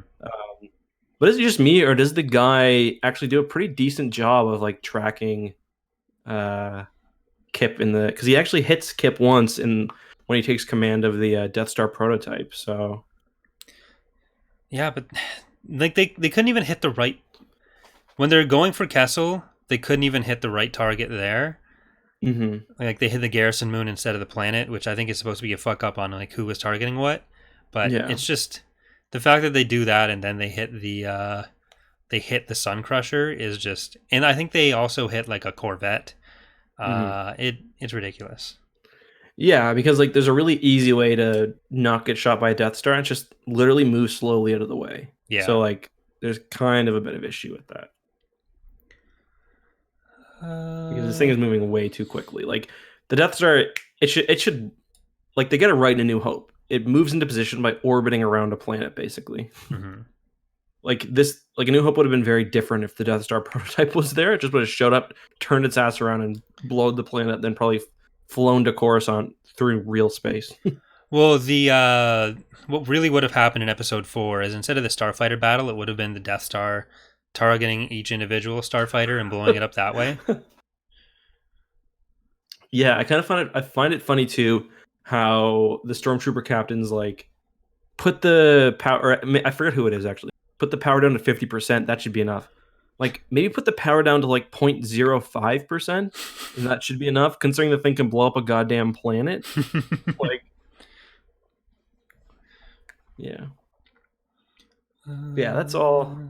The only other thing I want to say is there's kind of, I don't know if this was picked up, but there's a reference to a fleet of Victory Star Destroyers at one point, and I was wondering if that was like a Crimson Command reference. Oh, there's reference of Victory Star Destroyers in the. Yeah, maybe then. Yeah. But Victories were a very popular Star Destroyer type regardless, so. Yeah. But I guess moving to the ranks, I've already put it where it's going to be for me. You put it up on screen? Yeah, it's going to be there in a second. For those listening to the audio version, we both got for the most part, Plagueis Durron Trilogy at the top. What I want to do is get this into a spreadsheet, hopefully for next time, and then link them in the podcast descriptions. But oh wow, I've actually edged out Krytos Trap in last place for this one. Champions of the Force is my new bottom. Huh. I don't know how. Okay, so that's interesting. Champions of the Force, the worst book we've read so far. I don't dislike all of it, but there are several parts that I do just actively dislike. The pacing is kind of weird. The plots that I felt like were the major plots kind of get resolved in ways that they aren't satisfying, and then they introduce a lot of stuff that is also not satisfying that I just wasn't interested in. And Krytos, even though nothing really happened in the book, there was still some decent character development with that, and some of the interactions I liked more. Like with this, it might even be the first book we've read that I just dislike. Yeah, I wasn't there. I think I'm going to put it... I'm trying to figure out whether I want it to be above or below Truce at Bakura. I'm going to put it below Truce at Bakura. Same issues you had. If it was paced better and if there was less... Like, I was just kind of basically flipping through the last, 150 pages or so. Yeah. So, yeah, I'm going to agree. I think, honestly, for this one, it's one that I would actually recommend if you guys want to listen to it. The audiobook does a really good job. It covers all the main points. Honestly, one thing I noticed too is for most of the main sections, the audiobook actually straight up excerpts the novel, which usually if the audiobook is abridged, it will, cut out exposition or whatever else. But because you can really make this book super lean, you get a lot out of it just by listening to the audiobook. Yeah. Like, we got to get an Audible link for our podcast. Like, my main thing is just that I can understand the stories resolving how they did if it was a longer book and it took that long to get there. It's just by chapter 13, we've resolved what I felt was the main plot of the, or one of the main plots of the series, and in a way that felt rushed despite having so much book left. Yeah. We don't need to do the Death Star prototype stuff. That alone, spending a bit more time on Kyp and the Jedi stuff instead of that would have probably moved this up a few spots for me, but it could have been a duology, to be honest. Yeah. And we're going to be talking about a bit more of the resolution of those plots in iJedi as well. So I don't even really remember what happened in Dark Apprentice anymore. like what even happens in that book? I guess Kyp just turns evil. Gantoris dies. Like, that's where all the Jedi Academy stuff happens. Yeah. Because there's only like 2 chapters of that in this one, and there's no chapters of that in Jedi Search because it's just Luke getting Gantoris and Streen. And then I guess Gantoris is dead within 3 chapters. So, yep. All right. So I guess that's basically a review too. Let's go over some emails. The first one we got. We're going to do emails, but also if anyone has any questions in the stream chat, you can just tag Corey's Datapad so that I can see them, and we'll try to go through a few of those if there's any after we're done with the emails. And just a reminder, if we don't read all your email on podcast, just know that we have read all of it. sometimes if there's just multiple questions, we'll just pick out a couple Yeah. just They're for allowed to time's say sake. like really nice things about us, and we do read that and we appreciate that. It's just for the podcast, since there are a lot of emails, we usually just truncate it down to the questions themselves. I forward every single one of those to my phone, so keep them coming. Um, so Gabe says, "Hope you all are well." Question regarding Boba Fett's character: why do you think canon did away with adult Boba so quickly and permanently? He's one of the most popular, mysterious Star Wars characters. They could have handled his development much better. I mean, I don't think they have done away with him. He's not No. for sure dead in new canon. He could still come back. People are saying he's in the Mandalorian, maybe, and I think it is possible. So yeah, I think that there's still lots of story that can be told, and there's lots of fun stories that can be told, like a la, what's it called? The Mos Eisley Tales of the Mos Eisley Cantina, which I would like to see. We got some of that, I think, in it from a certain point of view. We get a cool Boba Fett story. So, and eventually, once we get, I know we're getting a certain point of view, essentially for episode 5 at some point. So I imagine we'll get some Boba stuff in there. And yeah.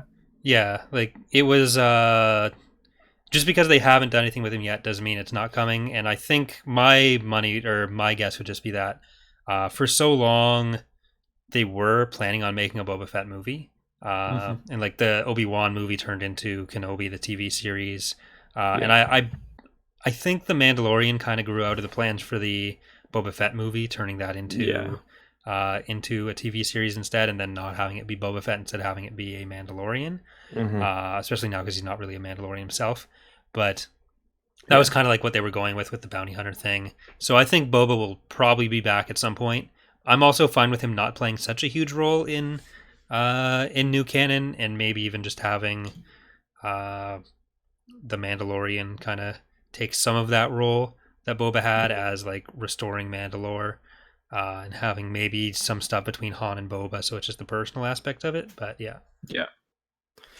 And we know, for example, like on your point, that they avoided talking about Coruscant because they thought that it was going to be a big thing in episode 9. So it's very possible, and then of course it didn't end up being because the script changed or whatever else. So it's very possible that that they either do have, or at one point they had stories for him. They didn't want to write themselves into a corner. So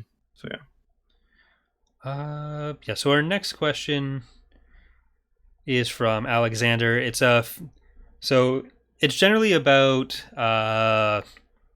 having read a book called Star Wars and Philosophy. Alexander wants to know certain things about the Force. There are quite a few elements to this question. It gets into a bit of a longer discussion on the nature of the Force. I think he's in the chat right now as well, Thanos. And I think some of that we'll probably cover most of that. The reason why, like, I'm just gonna say, when we get to NJO with the Vergier stuff, that'll cover a lot of it, I think. Yeah, like I think a lot of Jason's journey is going to touch on a lot of these points. For now, there are certain elements to it that are best addressed as just like different authors are doing different things, and since it's a lot of different interpretations that come in different places. So trying to mix like the movie stuff with the expanded universe stuff gets. I will say there's questions about like free will, and I do think Star Wars is, because they talk about that in Plagueis a bit too, where I forget which Sith it was. Maybe it was Plagueis' master who thought the universe was basically deterministic, and could be predicted and everything. But then there's issues of free will there. But I don't think that's really the message of Star Wars. I think Star Wars is really largely about personal choice. Like I think that's the whole point of the Vader story, about like personal choice and family and things like that. So I don't think Star Wars is meant to be. It has religious aspects to it, yes, but I don't think it's supposed to be a argument against free will or anything like that. Although the Force does sort of exert itself sometimes. Yeah. But I don't think on like a day-to-day level the Force is like fucking burning my pizza because I was a bit of a dick to Kelsey like this morning. Yeah, like the Force has a will, and then the fact that the Jedi go so hard on like executing the will of the Force sort of implies that it doesn't happen automatically, and how hard they have to struggle to make sure that they're doing the right thing by what the Force wants. Which also gets into some of Jason's stuff about like, well, is what we're doing actually a reflection of what the Force wants, and is what the Force wants necessarily the right thing to do? Isn't it more about like what you are trying to accomplish rather than whether there's like, is Force lightning inherently evil, and should we be using electric judgment instead because that is so much better? Yeah. It's kind of like there's a distinction that they make between like the living force and the cosmic force as well. Yeah. But yeah. Thanks for that question. Is there anything else now you wanted to address, or should we move on? Again, we'll talk about lots of it later. Yeah, I think a lot of that is going to come into regular discussions on NJO stuff, so it's probably best to have that as a recurring theme, but I don't know that we'll be able to answer everything in that email at once. I like this email from Justin, who says, first things first, Corey, is that Revan's Revenge mod an actual thing that you were working on, or was it an April Fool's joke? I really can't tell. The Revan's Revenge stuff was something that I made and put in a video that was released on April 1st. 3 years apart, I did 2 different videos of it. And there are assets that were made for a mod in that period that is something that happened. Yeah.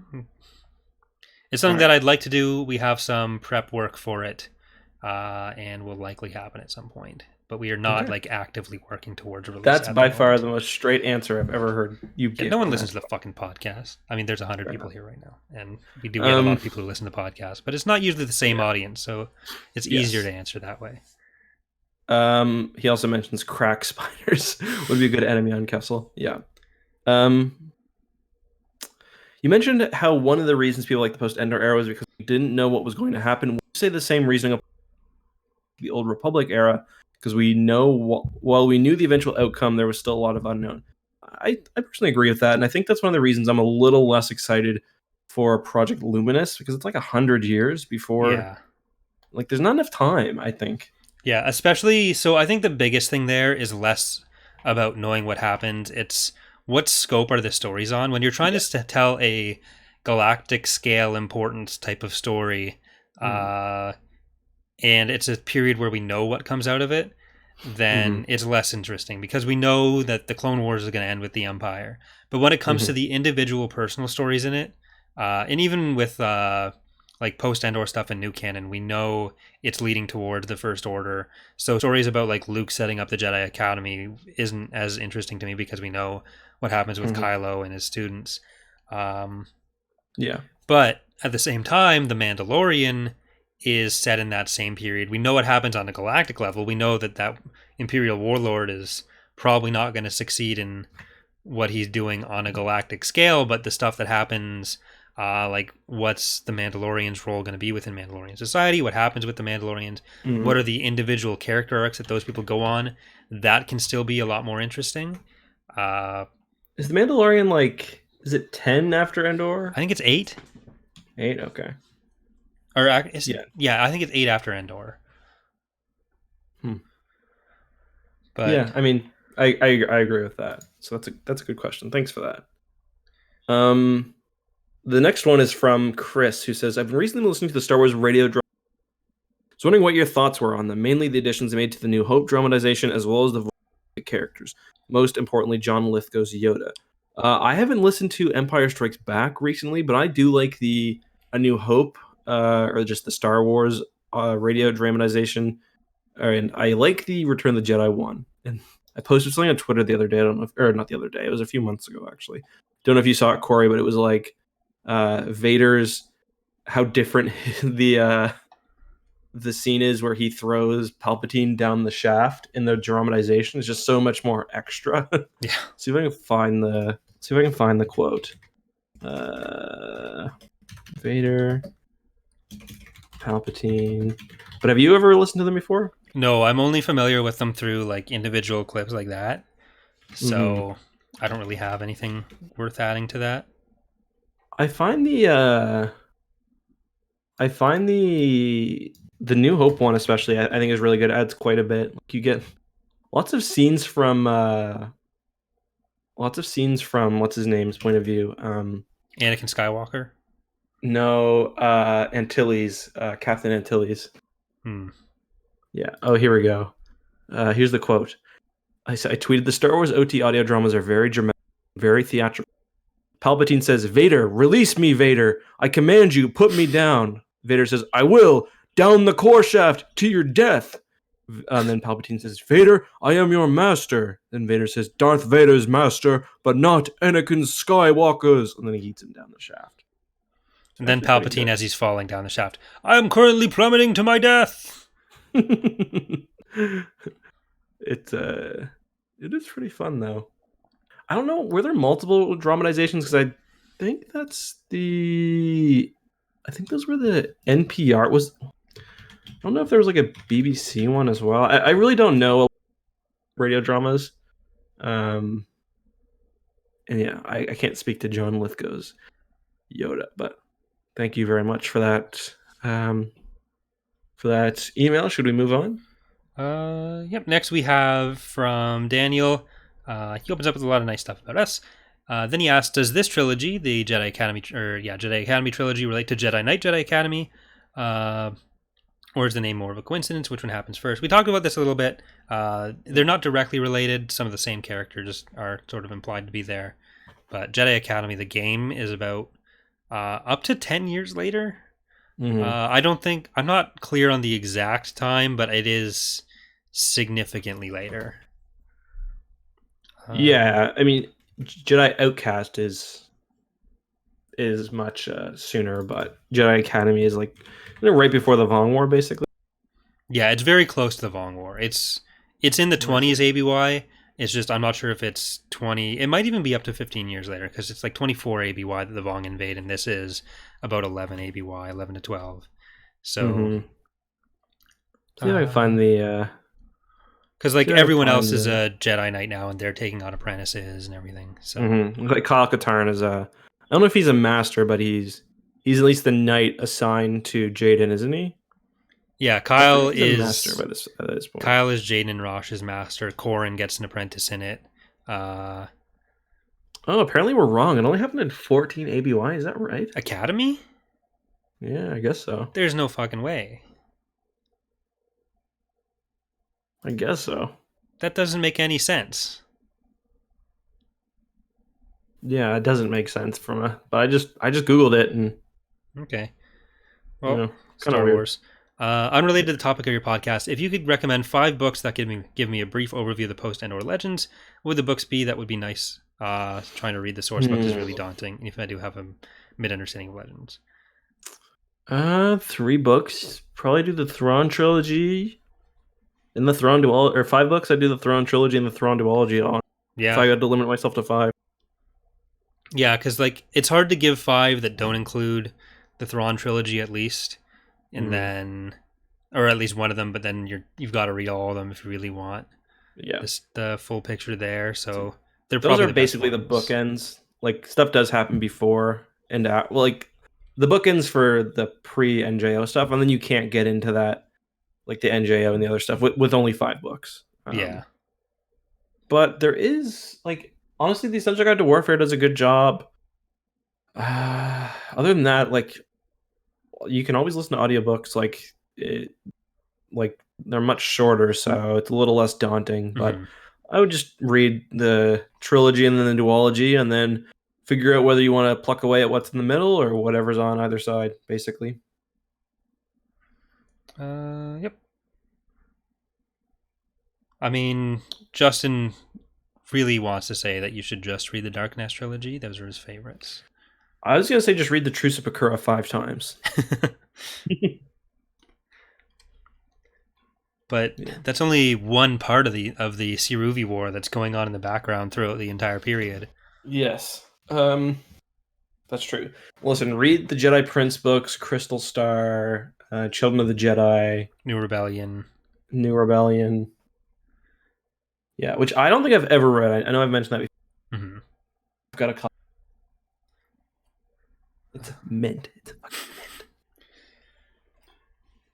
For some, like all these books I got from a used bookstore are like completely amazing condition. So I have Anyway, like thanks one for or the two question, that Daniel. were from a library. I think my copy Hmm. of Dark Lord is from a library, and Is that hard? Isn't that a hardcover book? Did they release a softcover for that? yeah, they did.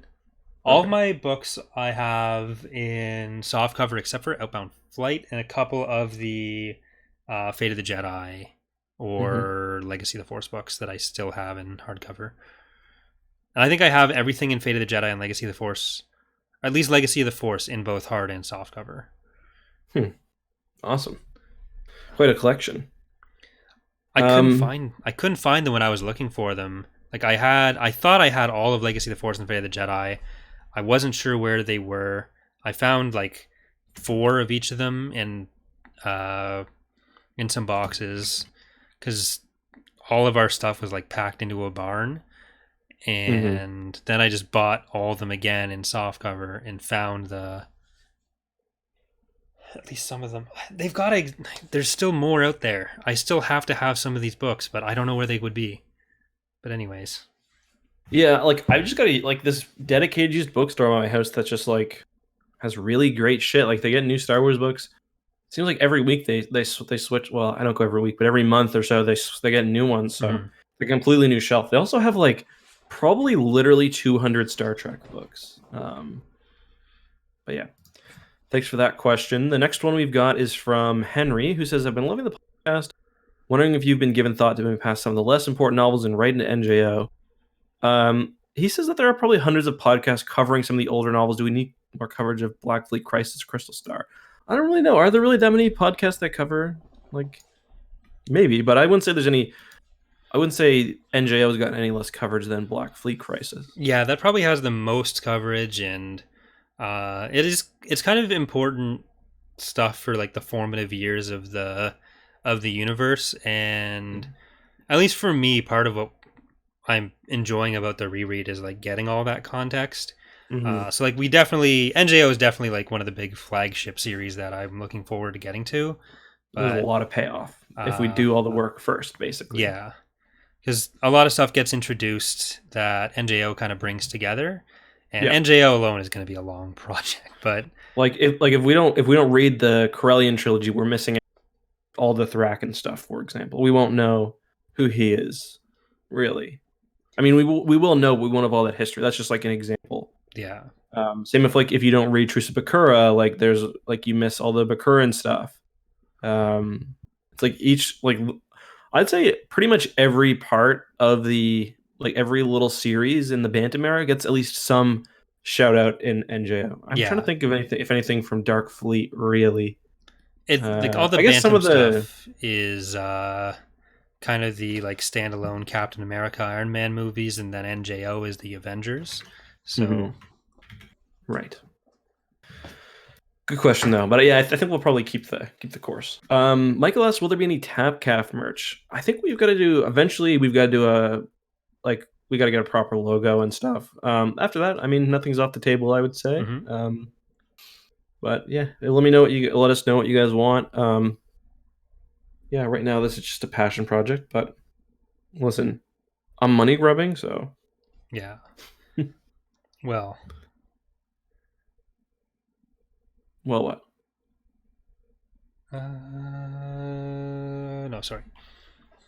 Thought I missed something there. Okay. But yeah, it'd be definitely something to look into. That'd be either Yeah. available on both channels or if we went through like a third party kind of thing.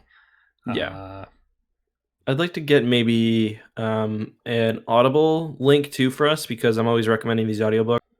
It's a good way for you guys to listen along. Although, like I said, some of them are abridged and a little sketchier, but something would be good if you guys are looking to.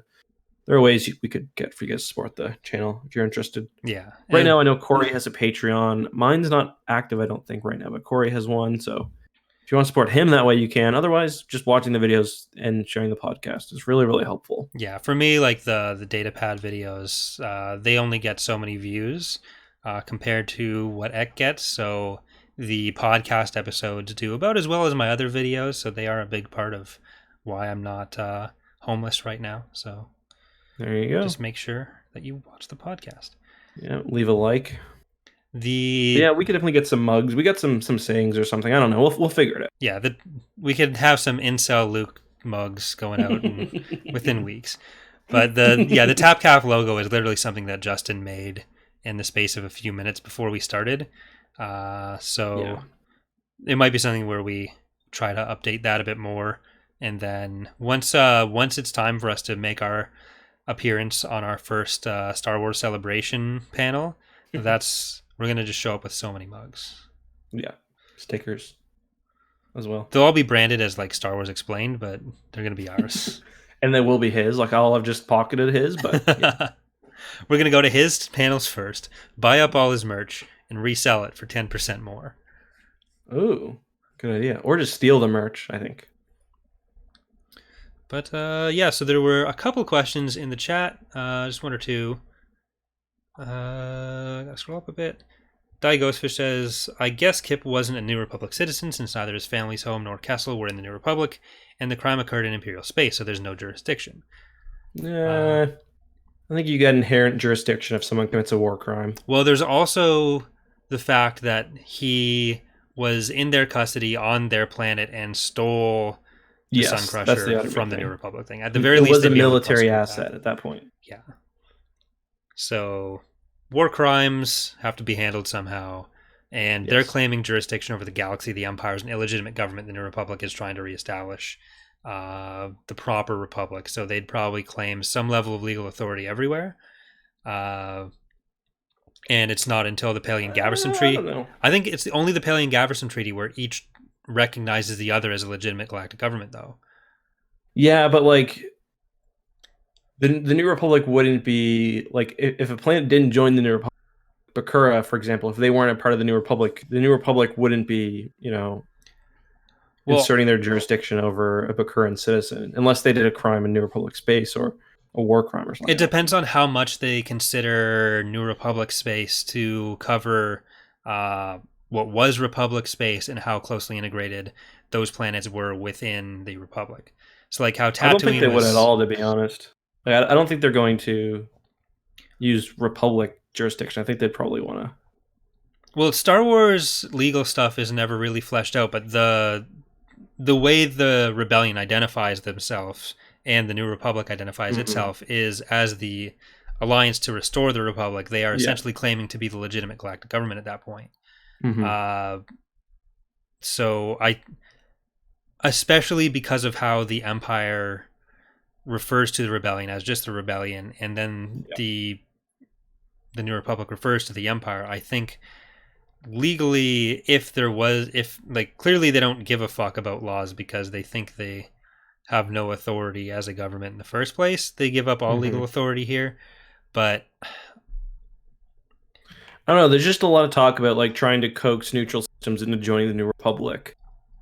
Yeah, they do that as like a matter of diplomacy, but in terms of exerting their legal rights to certain things, because it'd be, I guess, kind of like after the American Civil War, if you committed a murder in the Confederate States, the Union government later, after the end of the war, probably would have still considered that a crime on United States territory because it was an insurgent government and they still consider that territory theirs. Yeah, but I don't think. But the Republic was always like, I don't know. I think where it was always kind of a voluntary system of joining the Republic, and like, I don't know. I just don't think the New Republic would be inserting their jurisdiction over neutral planets. Really, I'm trying to think of an example. Well, this is basically a crime committed by someone within the Republic against a member system. So as the federal government, that's kind of where their jurisdiction would lie. Well, Karita wasn't a member system, though. It was of the Republic. So again, it just gets back to how much they see themselves as a legitimate successor state to the Republic and what legal form they see the Empire as having. So, and that's stuff that never really gets addressed. What is it? Which story? I guess we get in the Rogue Squadron stories a bit, don't we, about how seen interfering in independent planets? Don't we get some of that in the Rogue Squadron books? But yeah, it's never really fleshed out very well. I mean, Again, we it's we also also see the chief of state just naming her successor. I mean, So... legally, the chief of state was also a bird for a bit, so he actually gets succeeded by a 12-piece bucket from KFC. It's actually the same guy, which is crazy. Yeah, interesting question. Ghostfish asks, if a rogue Argentinian who had been imprisoned by the Soviets nuked Moscow during the Cold War, how could the USA try him? If the rogue agent, or if the rogue Argentinian went to the States, stole a nuke from the States, and then flew that nuke to Russia to nuke them, then he'd get at least tried for stealing the nuke. Yes. It's also weird because it's not a Cold War at this point either. It's like it's a hot war. Like they're full of conflict. I'd say it'd be like if a private entity took some arms from the United States and went into a war zone and shot up a bunch of like civilians, but they pay them to do that. So good job, Blackwater. It's kind of difficult too because mostly the New Republic leaves like matters like that to local systems, and the New Republic is more like a very limited like unitary power. Like they don't like they're really just providing military service or military protection, like some level of like common laws probably, and like maybe some like disaster relief, but like the New Republic's not like charging criminals on most planets. Like if you murder someone on Karita, or if you murder somebody on Corellia, another bad example. If you murder somebody on a New Republic member world, that planet's government and that planet's courts are probably the one who will be trying you, not the New Republic. Well, if we're talking about like as a member world of the New Republic, then there probably would be some general defense on their federal level against. If you just kill everyone in the system, then you can't be tried for sure. So yeah, no, I just mean like just generally, like it seems like the New Republic was more like very high level because that makes sense because the galaxy is so diverse. Star Wars rarely gets into what the actual division of powers would be between it, but like haven't had a good discussion of subsidiarity or anything. Well, the like episode 1 is Padme talking about slavery is illegal in the Republic, so it implies a certain level of common norms probably, or like. Well, it was sounding like an actual thing that was legally enforced, but just or legally mandated, just not enforced because they had like Republic power over those parts of the Outer Rim where the Hutts were actually in charge is just nominal at best. Yeah, that's institutional strength was non-existent. There's probably certain requirements to join the Republic. Like you probably had to, not murder your citizens regularly, for example. Like, but they do talk about that slavery stuff a bit in Fate of the Jedi as well. Mm-hmm. So like, there definitely were like legal requirements on member states, but like. Well, Star Wars is so focused on the military aspects that we only really hear about the military aspects. Mm-hmm. And like the Second Confederation is pissed off about the limits on local forces and everything. But yes. And then there's the Empire, and they just like read the exact opposite, and they had basically no local governments, just imperial moffs and governors and everybody, basically. Anyway, I think that's basically it. Is there any other thing you want to address, or should we wrap? There was one question from Thrawn about what canon books you recommend. I don't have that much of a background with there. I do like Thrawn books, but yeah, Thrawn books are good. Lost Stars is good. Bloodlines, not bad. The Battlefront 2 Inferno Squad book I thought was really good. Or not really good, but it was pretty good. Other than that, I'm trying to think. I'm just looking at my bookshelf here. I don't know. I didn't like Alphabet Squad. That was the one that really disappointed me. I thought Alphabet Squadron was pretty crappy. Maybe we can read the second one though when it comes out and do a podcast on that. Then I think we just had one last question from Tridone. Do you think Luke did some exorcist work with the rest of the Misasi temples on Yavin 4 just in case? Well, I think Exarchun probably would have like sucked all the other Sith spirits up when he was doing his ritual, right? So Yeah, I think the rest were just like focusing crystals essentially for his main one. Mhm. But I do love the planet though. It's a cool idea. Yeah. Yeah. Well, Corrin just goes and blows it up, the Exarchun temple. It's not actually addressed in this. So that'll be for next time. So yeah, 2 weeks. Next episode will be over on X-Heart Ladder. April 30th. Yes, on my channel. We'll be talking about Jedi. It's a longer. I've got it right here. Reach. It's like 500 pages, I think. Oh fuck. Yeah, I got the hard copy, and yeah, it's Jesus. Yeah, nearly 500 pages or a little bit more. So if you want to read that, get started. Do not be doing the audiobook for that one, from what I remember. But yeah, that's all I have. Do you want to sign us out, Corey? Yeah, and I can do a whole outro without you just cutting me off in the middle of it. So that'll be fun. But thanks for watching, everyone. Hope you enjoyed this episode of Tapcaf Transmissions. The audio version of the podcast will be up in hopefully a day or two, depending on when we get all the files together for that.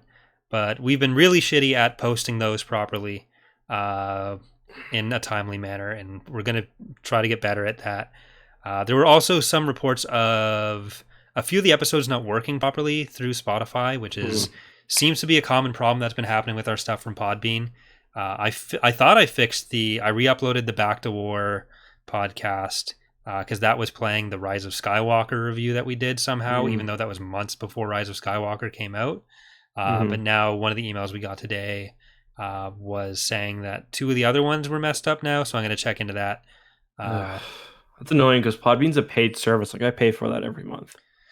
So yeah, we'll see if that's just something on the side of whatever RSS feed was being used, or if it's an actual issue with the download. So let us know when that kind of stuff comes up, and we'll do our best to address it. But yeah, thanks for watching, everyone. Thanks for listening. Justin, anything you want to say? Goodbye. God damn it. You fucking piece of shit.